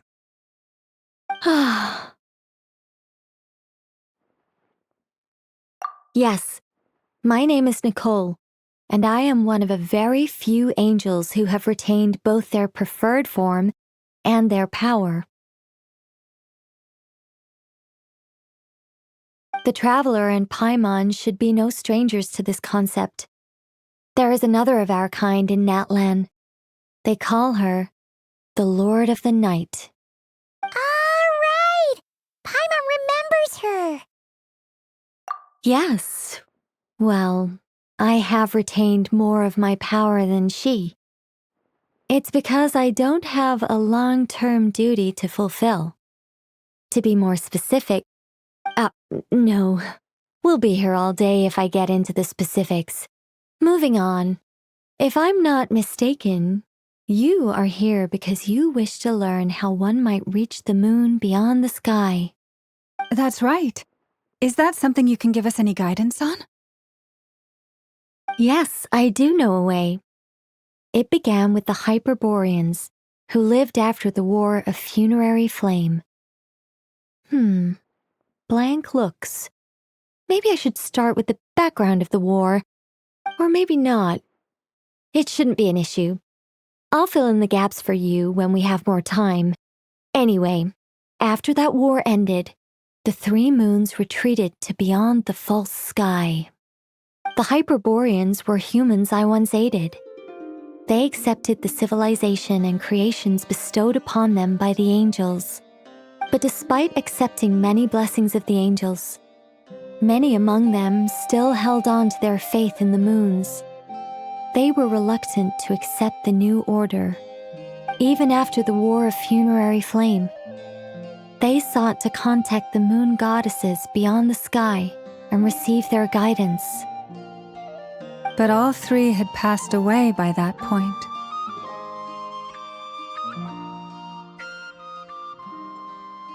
This mage has a unique method of communicating. Is she talking about the moons? Yes, but they did not know. And so, still they prayed for the moon goddess's mercy. After building titanic structures that consumed vast amounts of kuvaki, at last they glimpsed the moons and heard their voices.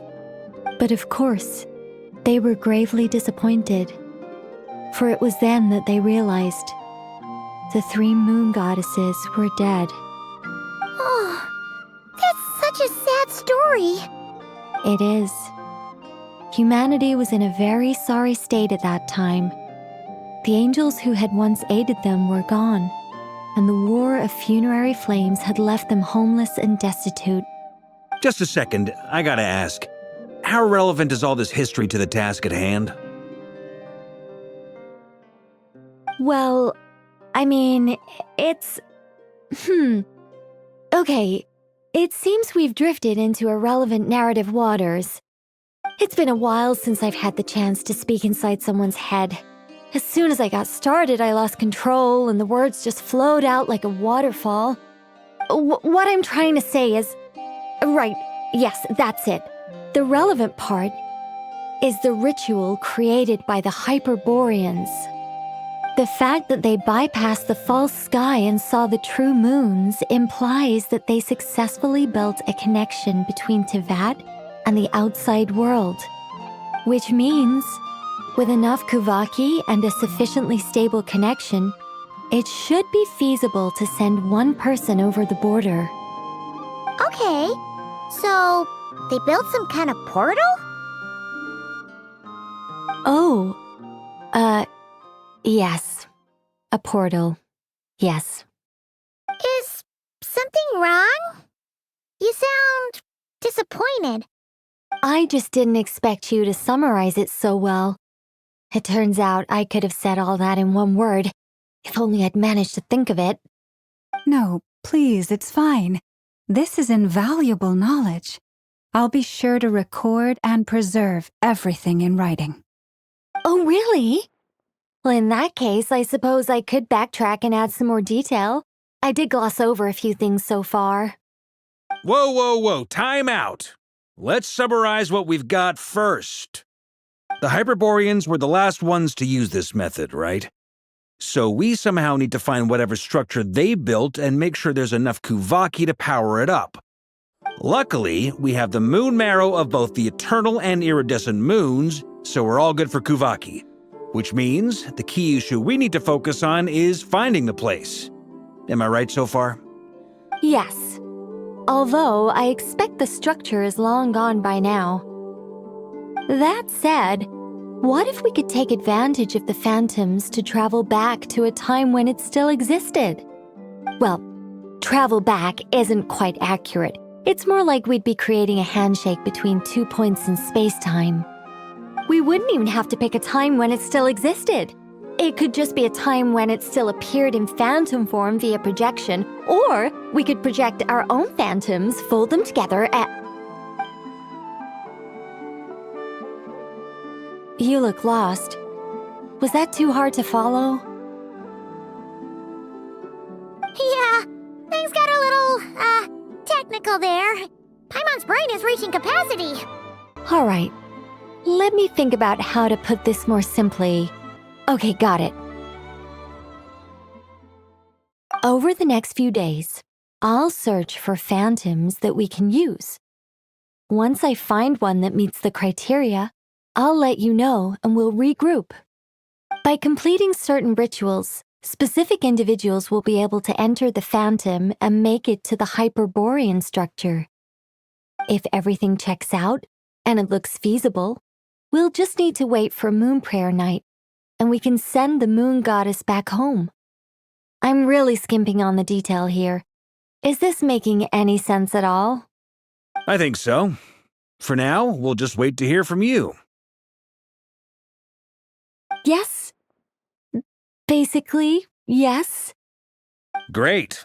Counting on you. In the meantime, we'll focus on finding the Moon Goddess's name.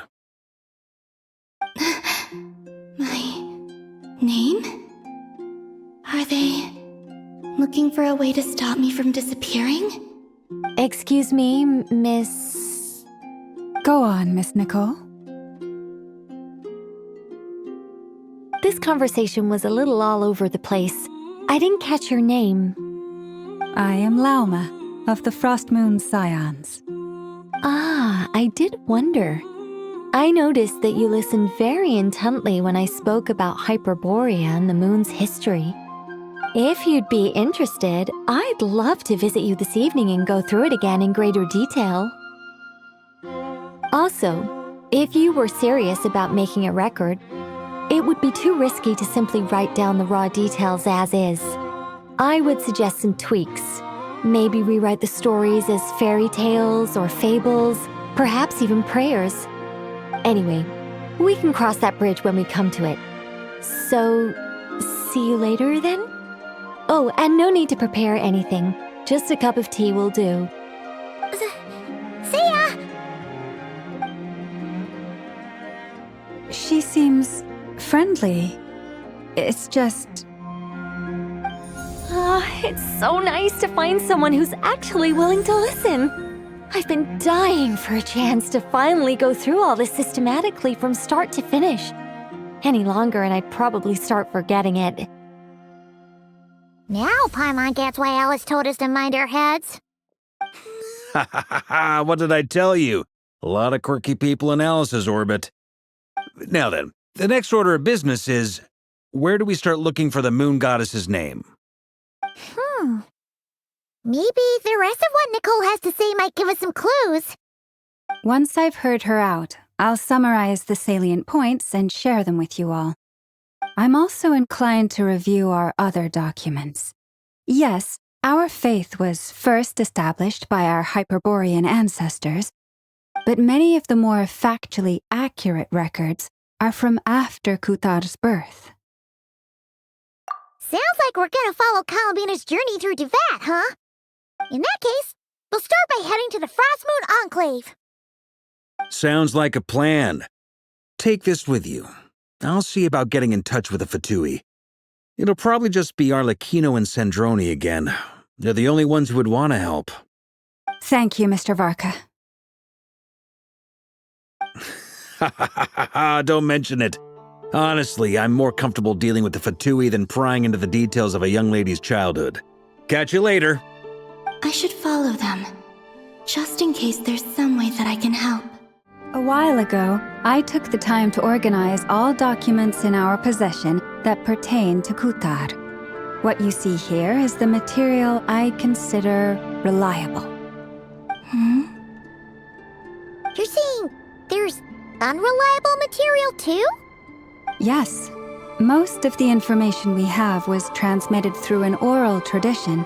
Inevitably, some of her stories were mythologized and deified over the years through countless retellings. That's why I organized them into reliable and unreliable. There's no sense seeking answers in history unless we can ensure the veracity of the historical record. Makes sense. All right, let's take a look through.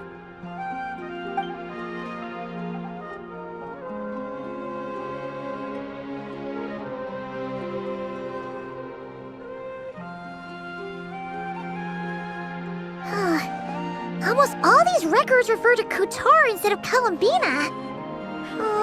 Although neither of those is her real name. Paimon's not sure what point she's trying to make. What we can gather from these records is that the Frost Moon Scions worshipped her as a god, placing impossible expectations upon her. I cannot fault them for their earnest faith. But for all their devotion, worshipping her day in, day out changed nothing. I imagine that none of it resonated with Columbina. It wouldn't surprise me if, even back then, she had already begun to reject the name Kutar and everything it represented. Lauma speaks the truth. When I heard them call upon Kutar with hope and expectation in their voices, they may as well have been calling upon somebody else. Well, that's a bit complicated. I looked at the level of detail, perceived authenticity, prose style, and how realistic their portrayal of Kutar seemed to be. Amongst the Frostmoon scions of today, only I know of her existence, and I alone have spoken to her face to face. As such, I know that there are certain things she simply would never do. That being said, I have sensed some changes in her lately. Changes? Me? Oh, seems like this is getting us nowhere. Oh, for what it's worth, why don't we check the unreliable sources too? Sure. Give me a moment.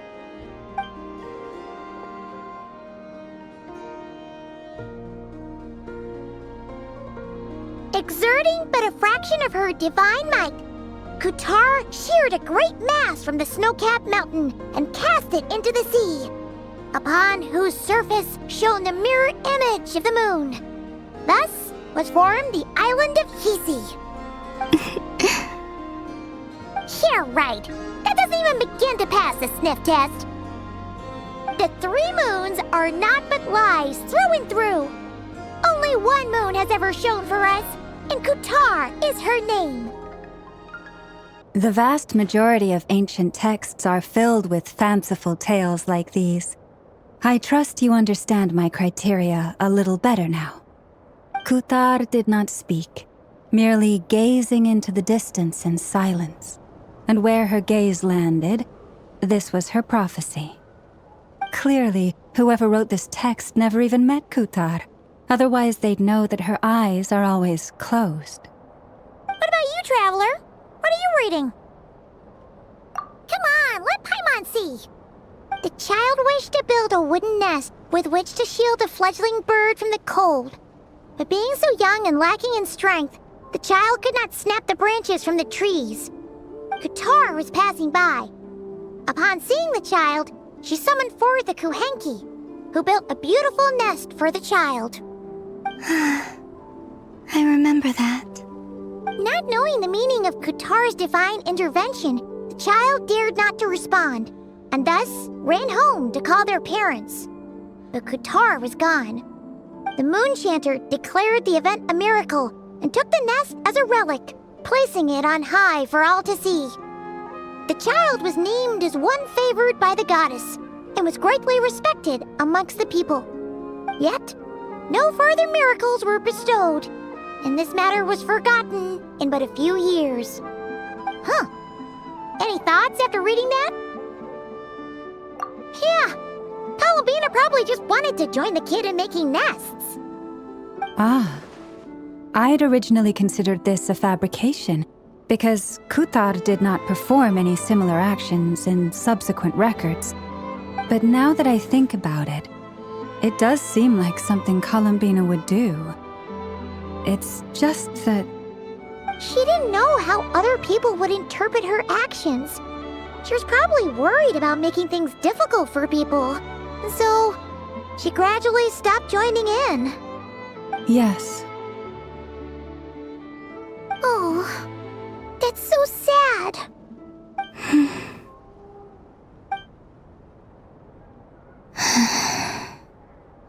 And now, I can make no such gestures of warmth, even if I want to.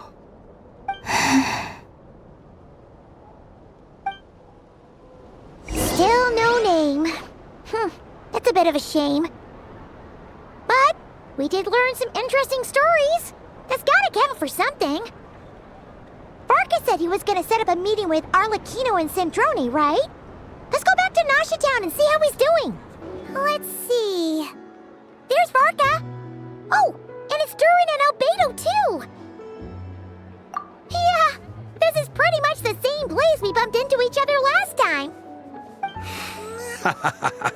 I convinced them to stick around a little longer. We were all waiting on people, so I figured having a little company would help pass the time. Ah, so you've been waiting for us? Does this mean that you've already arranged things with the Fatui? Sure does. Now you're back, we can go meet up with them together. How'd your investigation at the Frost Moon Enclave go? Well, we didn't find out Columbina's true name. But apart from that, it went pretty well. Aha, just as well that I didn't tag along then. I'm sure our moon goddess wouldn't want every man and his dog knowing all about her private life. Still, desperate times, desperate measures, I guess. Someone had to do it. So, Varka was waiting on us, but what about you two? Are you waiting for Alice? Oh, no, we already met with her. We discussed that experiment I mentioned to you last time. Oh, and she also handed me this communication device. That's right. I understand she informed you about the relationship between the phantom phenomena and Tevat's borders, yes? She wants me to help her with some more experiments on that front. She said that she'll contact me through this device with more information. Ah, I see. Following instructions and making observations. Pretty common research method. Takes me right back to Albedo's lab. Wait, then who exactly are you meeting? Someone you know. Albedo's met him too. But I don't think Miss Lauma or the Grand Master have been introduced. Introductions are overrated, especially in cases like this.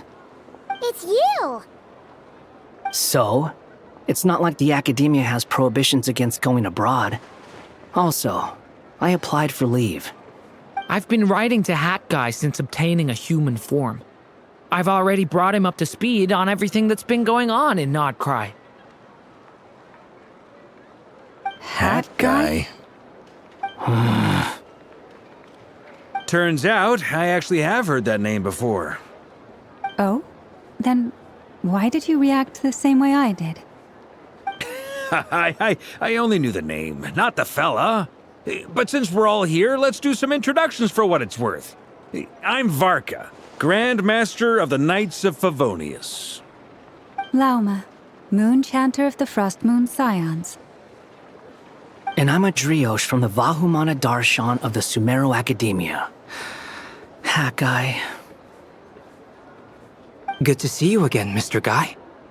I believe we last saw each other on the boat ride here.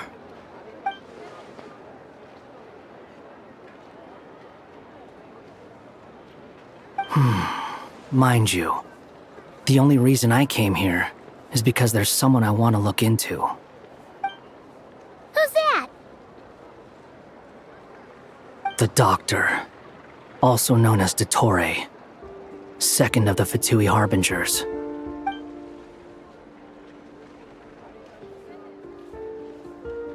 From the tone of your voice, it sounds like there's bad blood between you. I was reviewing our archives and noticed that a lot of information about him was missing. Left a bad taste in my mouth.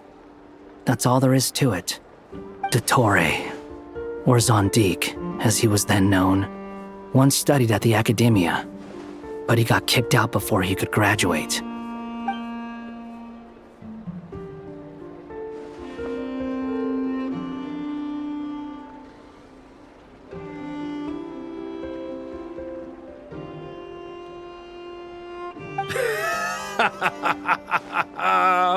So the Harbinger's #2 man is a college dropout? How embarrassing for them. Last we heard, he was planning something. We actually heard that a few times before, even coming to nodkrai, but we haven't seen a trace of him since we got here. He only appears when something interests him. For all we know, he might have left already. But the fact he did something here at all is worth noting. It'll fill a couple extra lines in his file. Why does it sound less like a file you're writing and more like a criminal record? Anyway, we were just about to meet 2 of the other harbingers. Want to come along? You might learn a thing or two about him there. Sure. Even though they're harbingers, well, they're old acquaintances of ours, so, you know, when you talk to them, try to be... I got it. The Frost Moon Scion's relations with the Fatui remain tense. Forgive me if I do not attend. In that case, we'll continue assisting Miss Alice with her experiments. Good stuff. Everyone's having a fruitful time. All right, we better get going. I'll lead the way.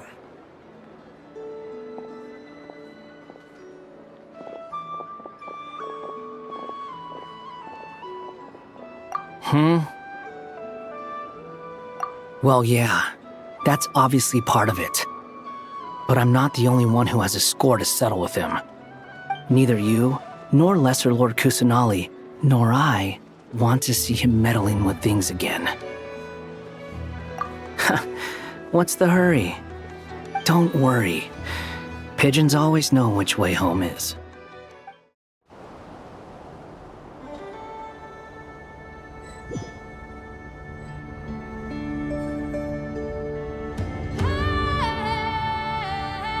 You made it.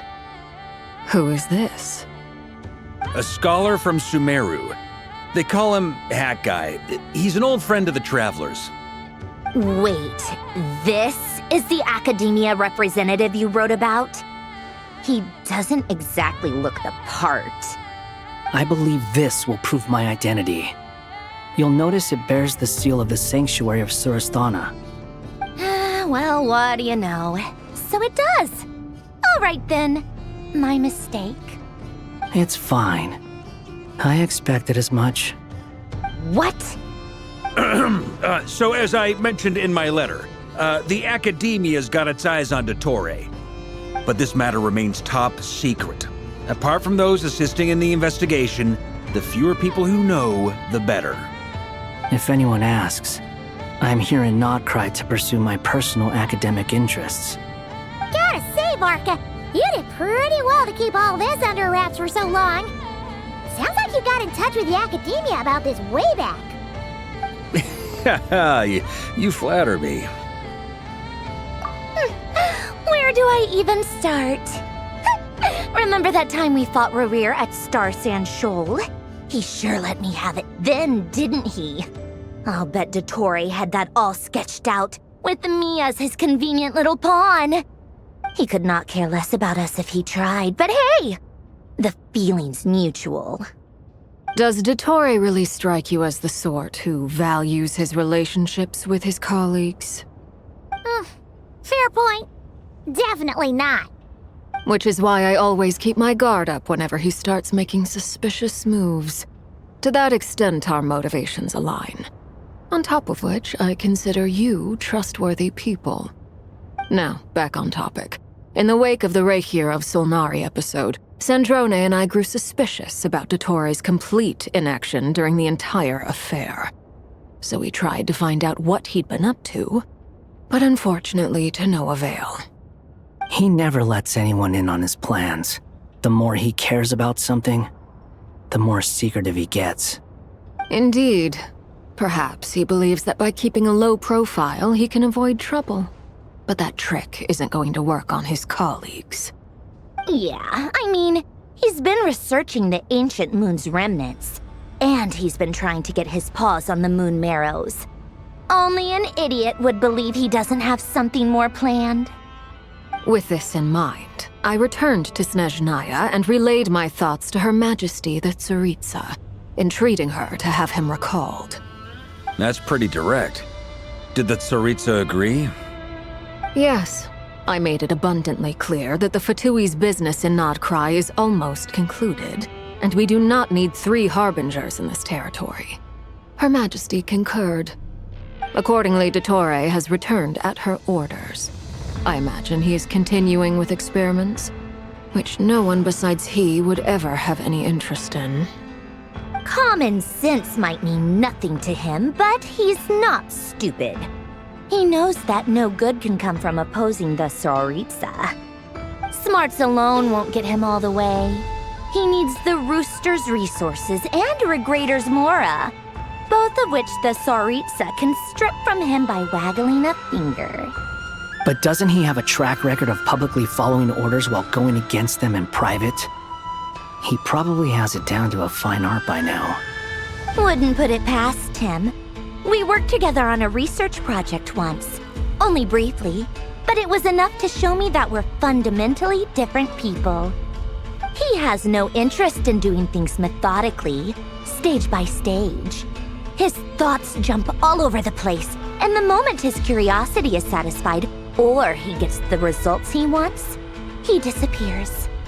The only similarity we share is that, once we set our minds on doing something, we will see it done, whatever it takes. Oh, we definitely saw some of that in your battle with Rerir. You got so competitive. Ugh, do not remind me. Then I believe we all concur.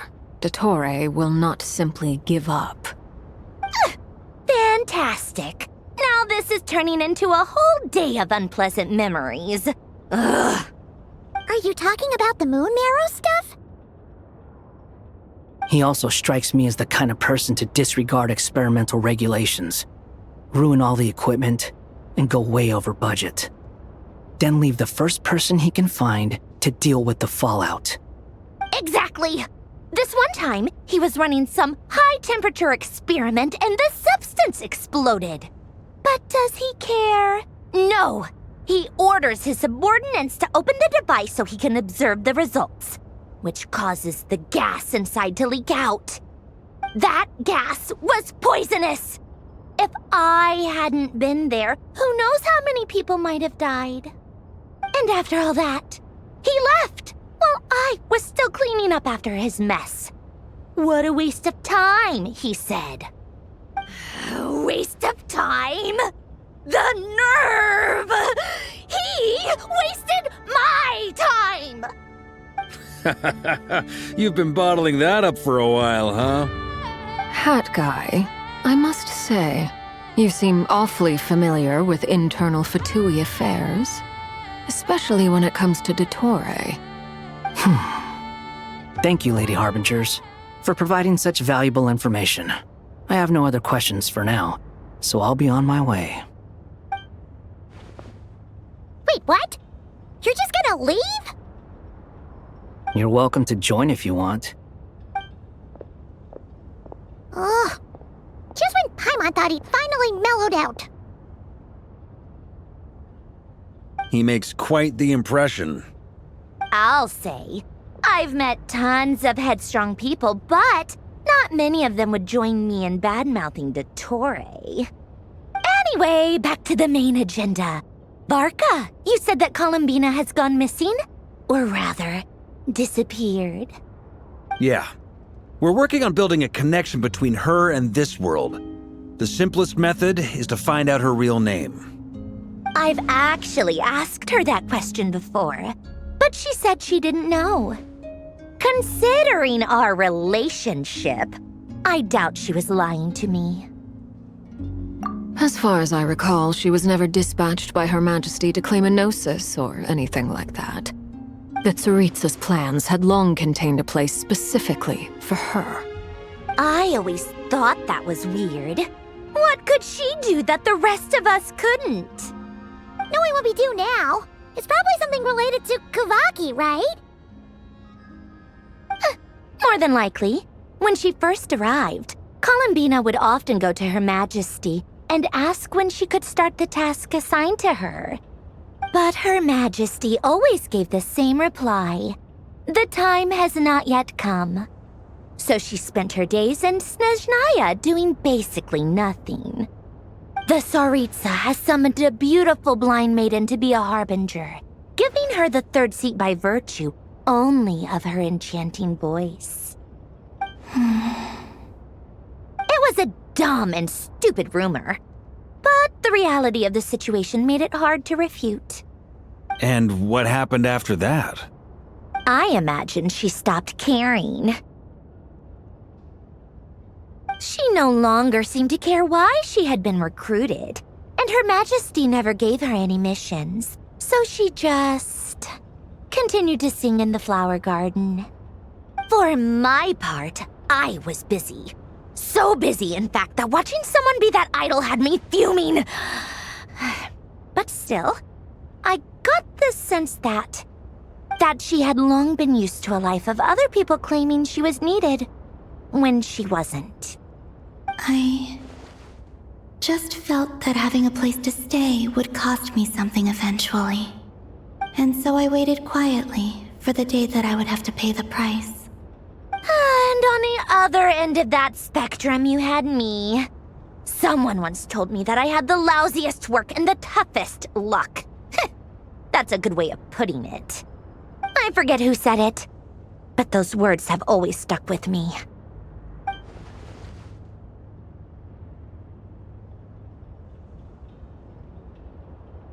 But you've done your job exceptionally well all this time. Because at heart, you are a conscientious person. What is it? Something come to mind?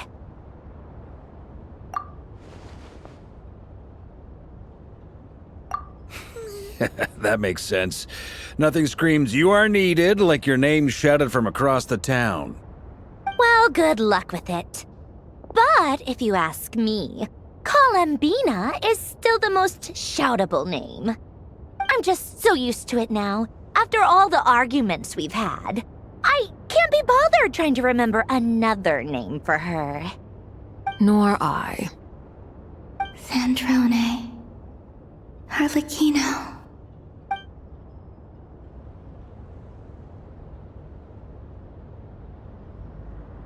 Huh! It's a Sealy! Does that mean Nicole has news for us? Ladies, I thank you for your hospitality. If the chance ever comes up, I definitely owe you both a drink sometime. I'm sure it will. You can make your own way out. Heck, you've been here enough times, you probably know your way around better than I do. Okay! Time to do what adventurers do best. Follow that Sealy! Here you are.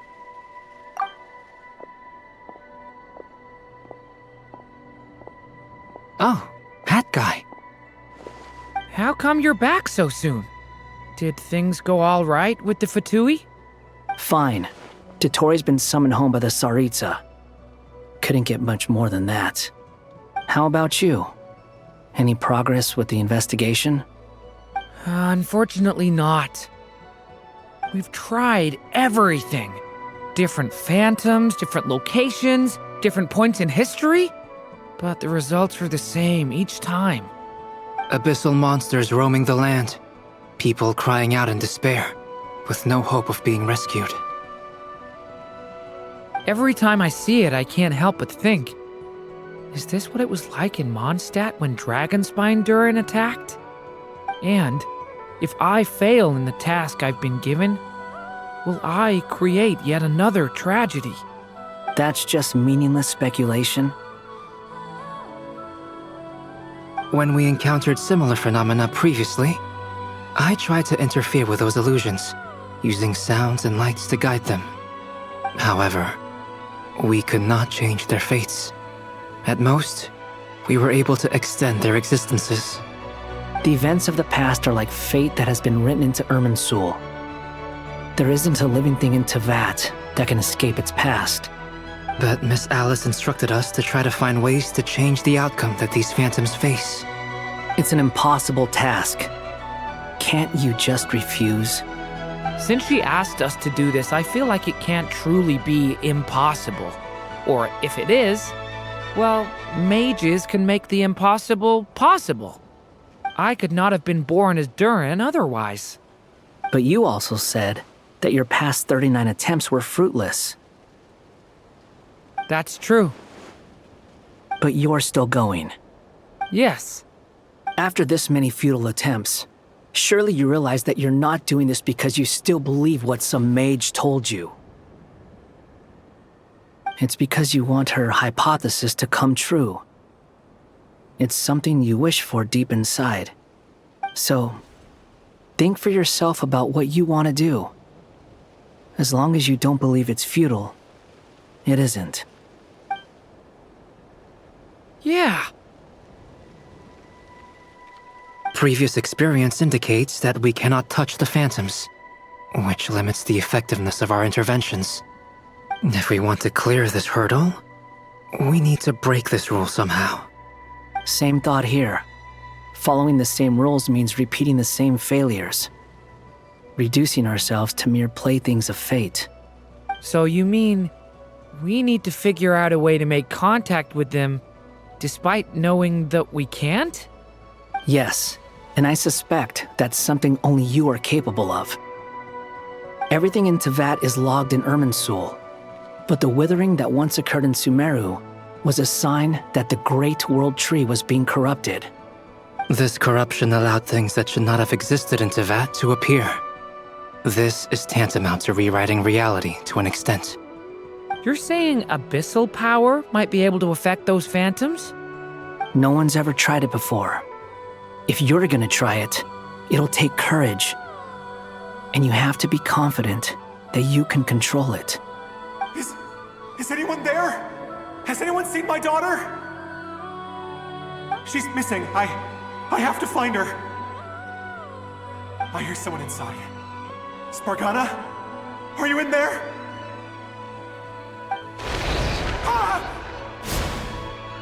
If I can use my abyssal powers to warn him that there is danger here, maybe it'll change his decision. Maybe he'll stay away. Yes. The important thing is not the nature of the power, but rather how you use it. To intimidate and obstruct. Sounds about right for the Abyss. Let me try. I should be able to influence that thing. Have you seen a little girl? What? This isn't the time for that! Just run!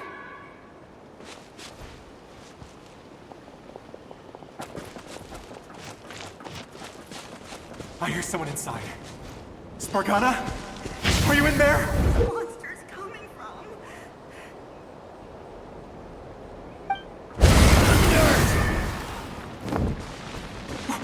What is this? Looks dangerous. I should get out of here.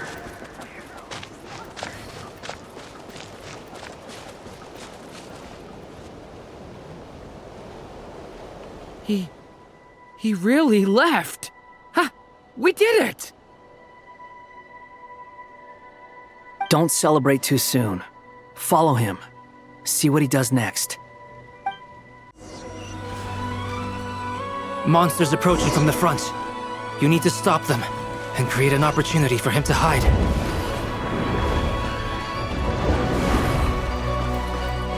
No! There's monsters ahead!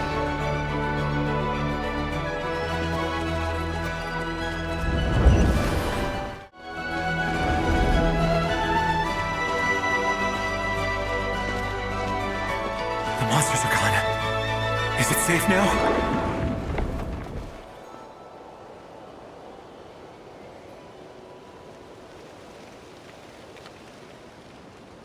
The barrier's gone too.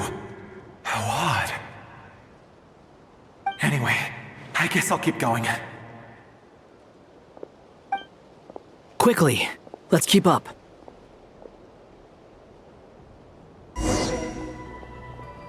Wait, there was someone else here? Don't go any further. We've got anti-monster traps laid out everywhere. But my daughter must just be up ahead. I have to go. This way's blocked.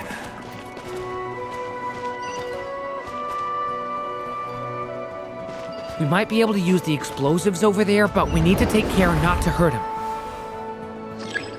I'll use the barrier to keep him at a safe distance. This barrier seems to be helping me somehow.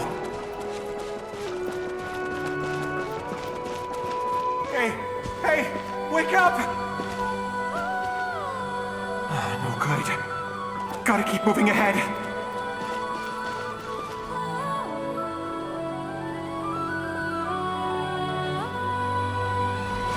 So many monsters! There's still a chance, Durin. Use the traps. This is a new development. I've never seen this happen before. We might just be able to save this person.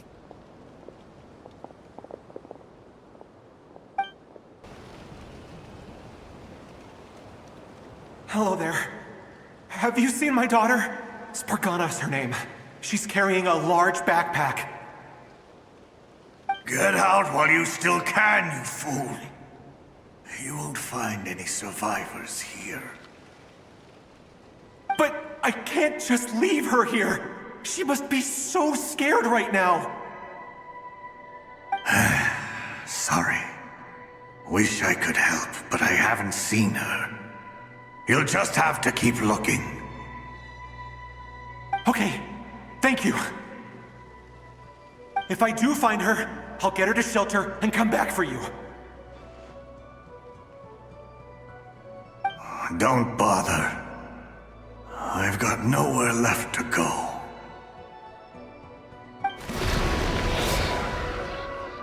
What's that noise? Monster! No, if he goes inside, he'll be walking into a trap. Let's try this once more. This time, we have to stop him.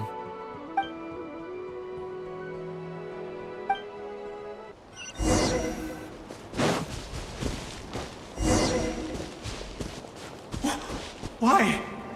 How will I know where Spargana's gone like this? You know what? I'll trust this strange barrier. It's gotten me this far after all.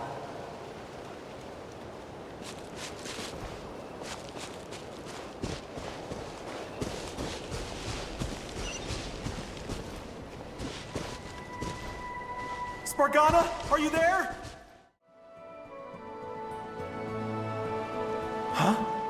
That looks like one of my daughter's books! Thank you. Thank you!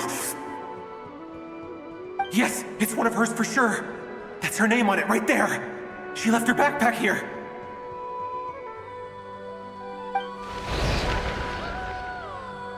Durin, just like last time. Use the explosives. It won't work. There's not enough left. If he makes it in, he'll die. But then, this clue could be the key to him finding his daughter. It might not be the only one. Better he misses that clue than loses his life. I guess so.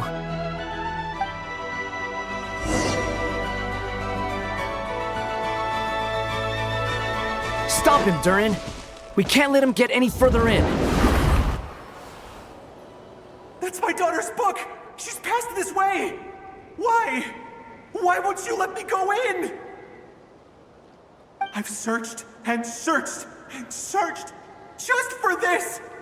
But how will I find her without any clues?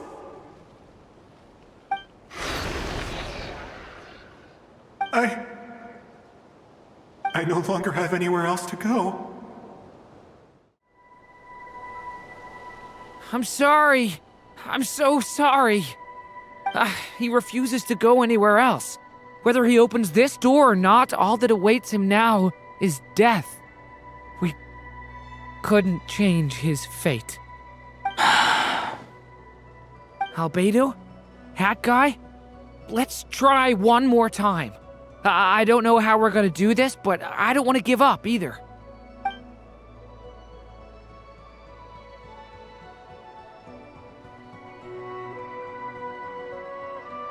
Why am I here? What's going on? All these scenes running through my head. Where are they from? Huh? What's going on? His reactions have changed. How many times have I... What's happening to me? Huh? Wait. Who are you? You can see us now? I feel like I always could, but that I only just realized you were there. I'm sorry, I don't know how to describe what I'm feeling. But You were the ones guiding me using that marked barrier, right? I haven't done anything yet, but those monsters, those deaths, they feel like memories. Like things I really did experience. I won't find my daughter. In fact, I'll ultimately die trying to find her. Isn't that right? Well, no, it isn't. Yes, it is. Even so, we're trying to find a way out of this. You've not seen my daughter either, have you? It seems she really isn't here.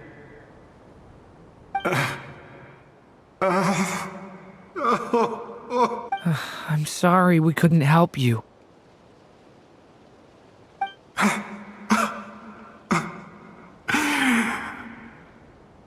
I'm just tired. Maybe this is destiny. Maybe it doesn't matter how hard I search. How long do I have left? Experience says 15 to 20 minutes. 15 to 20. Thank you for all your help. Let's rest a while. You look exhausted too. Now's not the time for you to start pitying us. It's not pity. I'm just realizing that I've only got 10 or so minutes left. You know?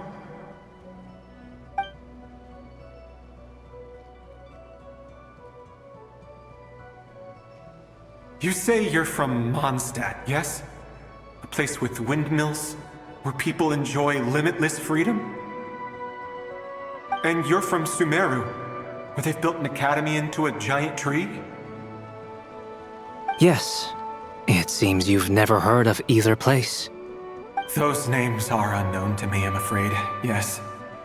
Have you heard of Hyperborea? I have, but I heard that it was destroyed in the distant past. I see. That was where my ancestors once lived. What about Delphi Pytho? Was it later rebuilt? I've never heard that name. Then what about Salvindaknir? I have seen that name on stone tablets on Dragonspine. But I'm afraid the only things left of that place are its ruins. I see. Sure enough, there was no way to turn this around, huh? I'm sorry. I was the one who asked to chat, but it seems like we're too many ages apart. There's barely any common ground to start from. It's all right. We did hear something new, at least. From how you speak of your lives, things must be going all right for you, I guess. They are. Mondstadt is a place of freedom and happiness. There's a lot of good people in the church and the Knights of Favonius, and even outsiders find that it's an easy place to feel at home. We have festivals a few times a year. Everyone gets together to drink, sing, and be merry. Sumeru is a lot more uptight. Not really the kind of place where you can relax. It's a nation fraught with problems wherever you look. But if all you want in life is to seek knowledge, I guess it's pretty much paradise. That's wonderful. In other words, after this all-devouring black tide passed, humanity did not merely avoid extinction, but rose to build prosperous civilizations anew. I mean, I can see you all right now. That must mean the future isn't a total mess, right? That's true. Well, time's almost up. Let's part ways, I think. Might be best if you don't waste too much time on me. The chances are slim, I know, but I'd like to spend these last few minutes looking for Spargana. If things work out, I'd love to tell her about what I've heard. May we meet again. Well, or not, most probably. In that case, may your wishes come true.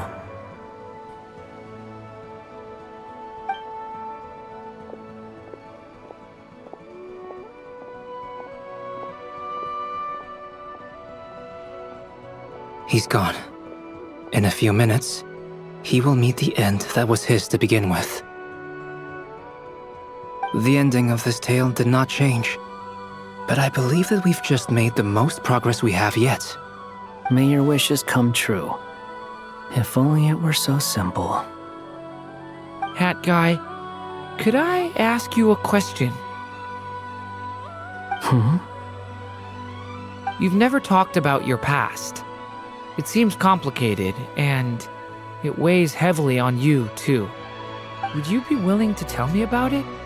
I mean, sometimes it's better to get things out in the open. Take that guy we tried to help, for instance. At least he said goodbye with a smile, right? I know about Albedo's past. Our experiences are very similar, and he created me. As for you, you're my first friend, and you've witnessed every step I've taken. But by comparison, I know nothing about you. Either way, I mean, we're still best friends. But if I knew more about you, I might understand your thoughts a bit better. I've told you about myself. I'm a student at the academia. And what did you do before that? Prepared for the entrance exam? All right. If you really don't want to talk about it, I won't press you any further. I was a puppet built from the branches of a white tree, using technology left behind by the Conrian schools of mechanical engineering. A white tree? You mean an Irminsul tree? Yes. A branch of Irminsul that was once connected to the main tree.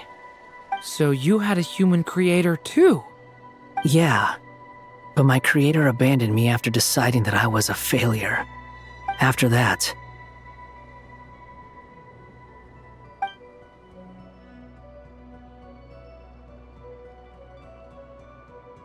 Durin. Resisting the influence of the abyss, suppressing the urge to destroy, trying to do the right thing. None of these things are easy.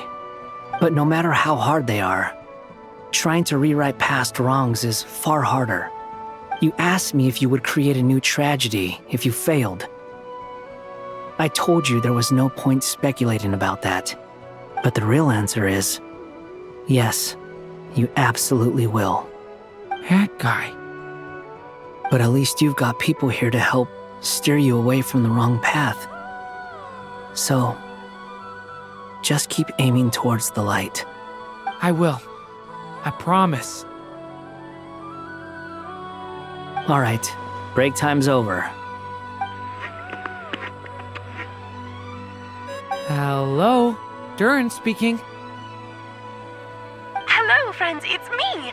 What have you been up to, I'm detecting some unmistakable fluctuations here at the border. The amplitude isn't particularly high, but they're completely different signals from the ones before, and the scale is comparable to those I've detected previously. Alice, we were unable to save that person. However, he appears to have retained a portion of the memories gained through that cycle, and was able to hold a conversation with us. I see. Well, it is rather odd indeed. It definitely merits further attention. Could I trouble you to keep trying the same approach? I need to gather some more data. Counting on you. I should probably have Nicole come and check this out as well.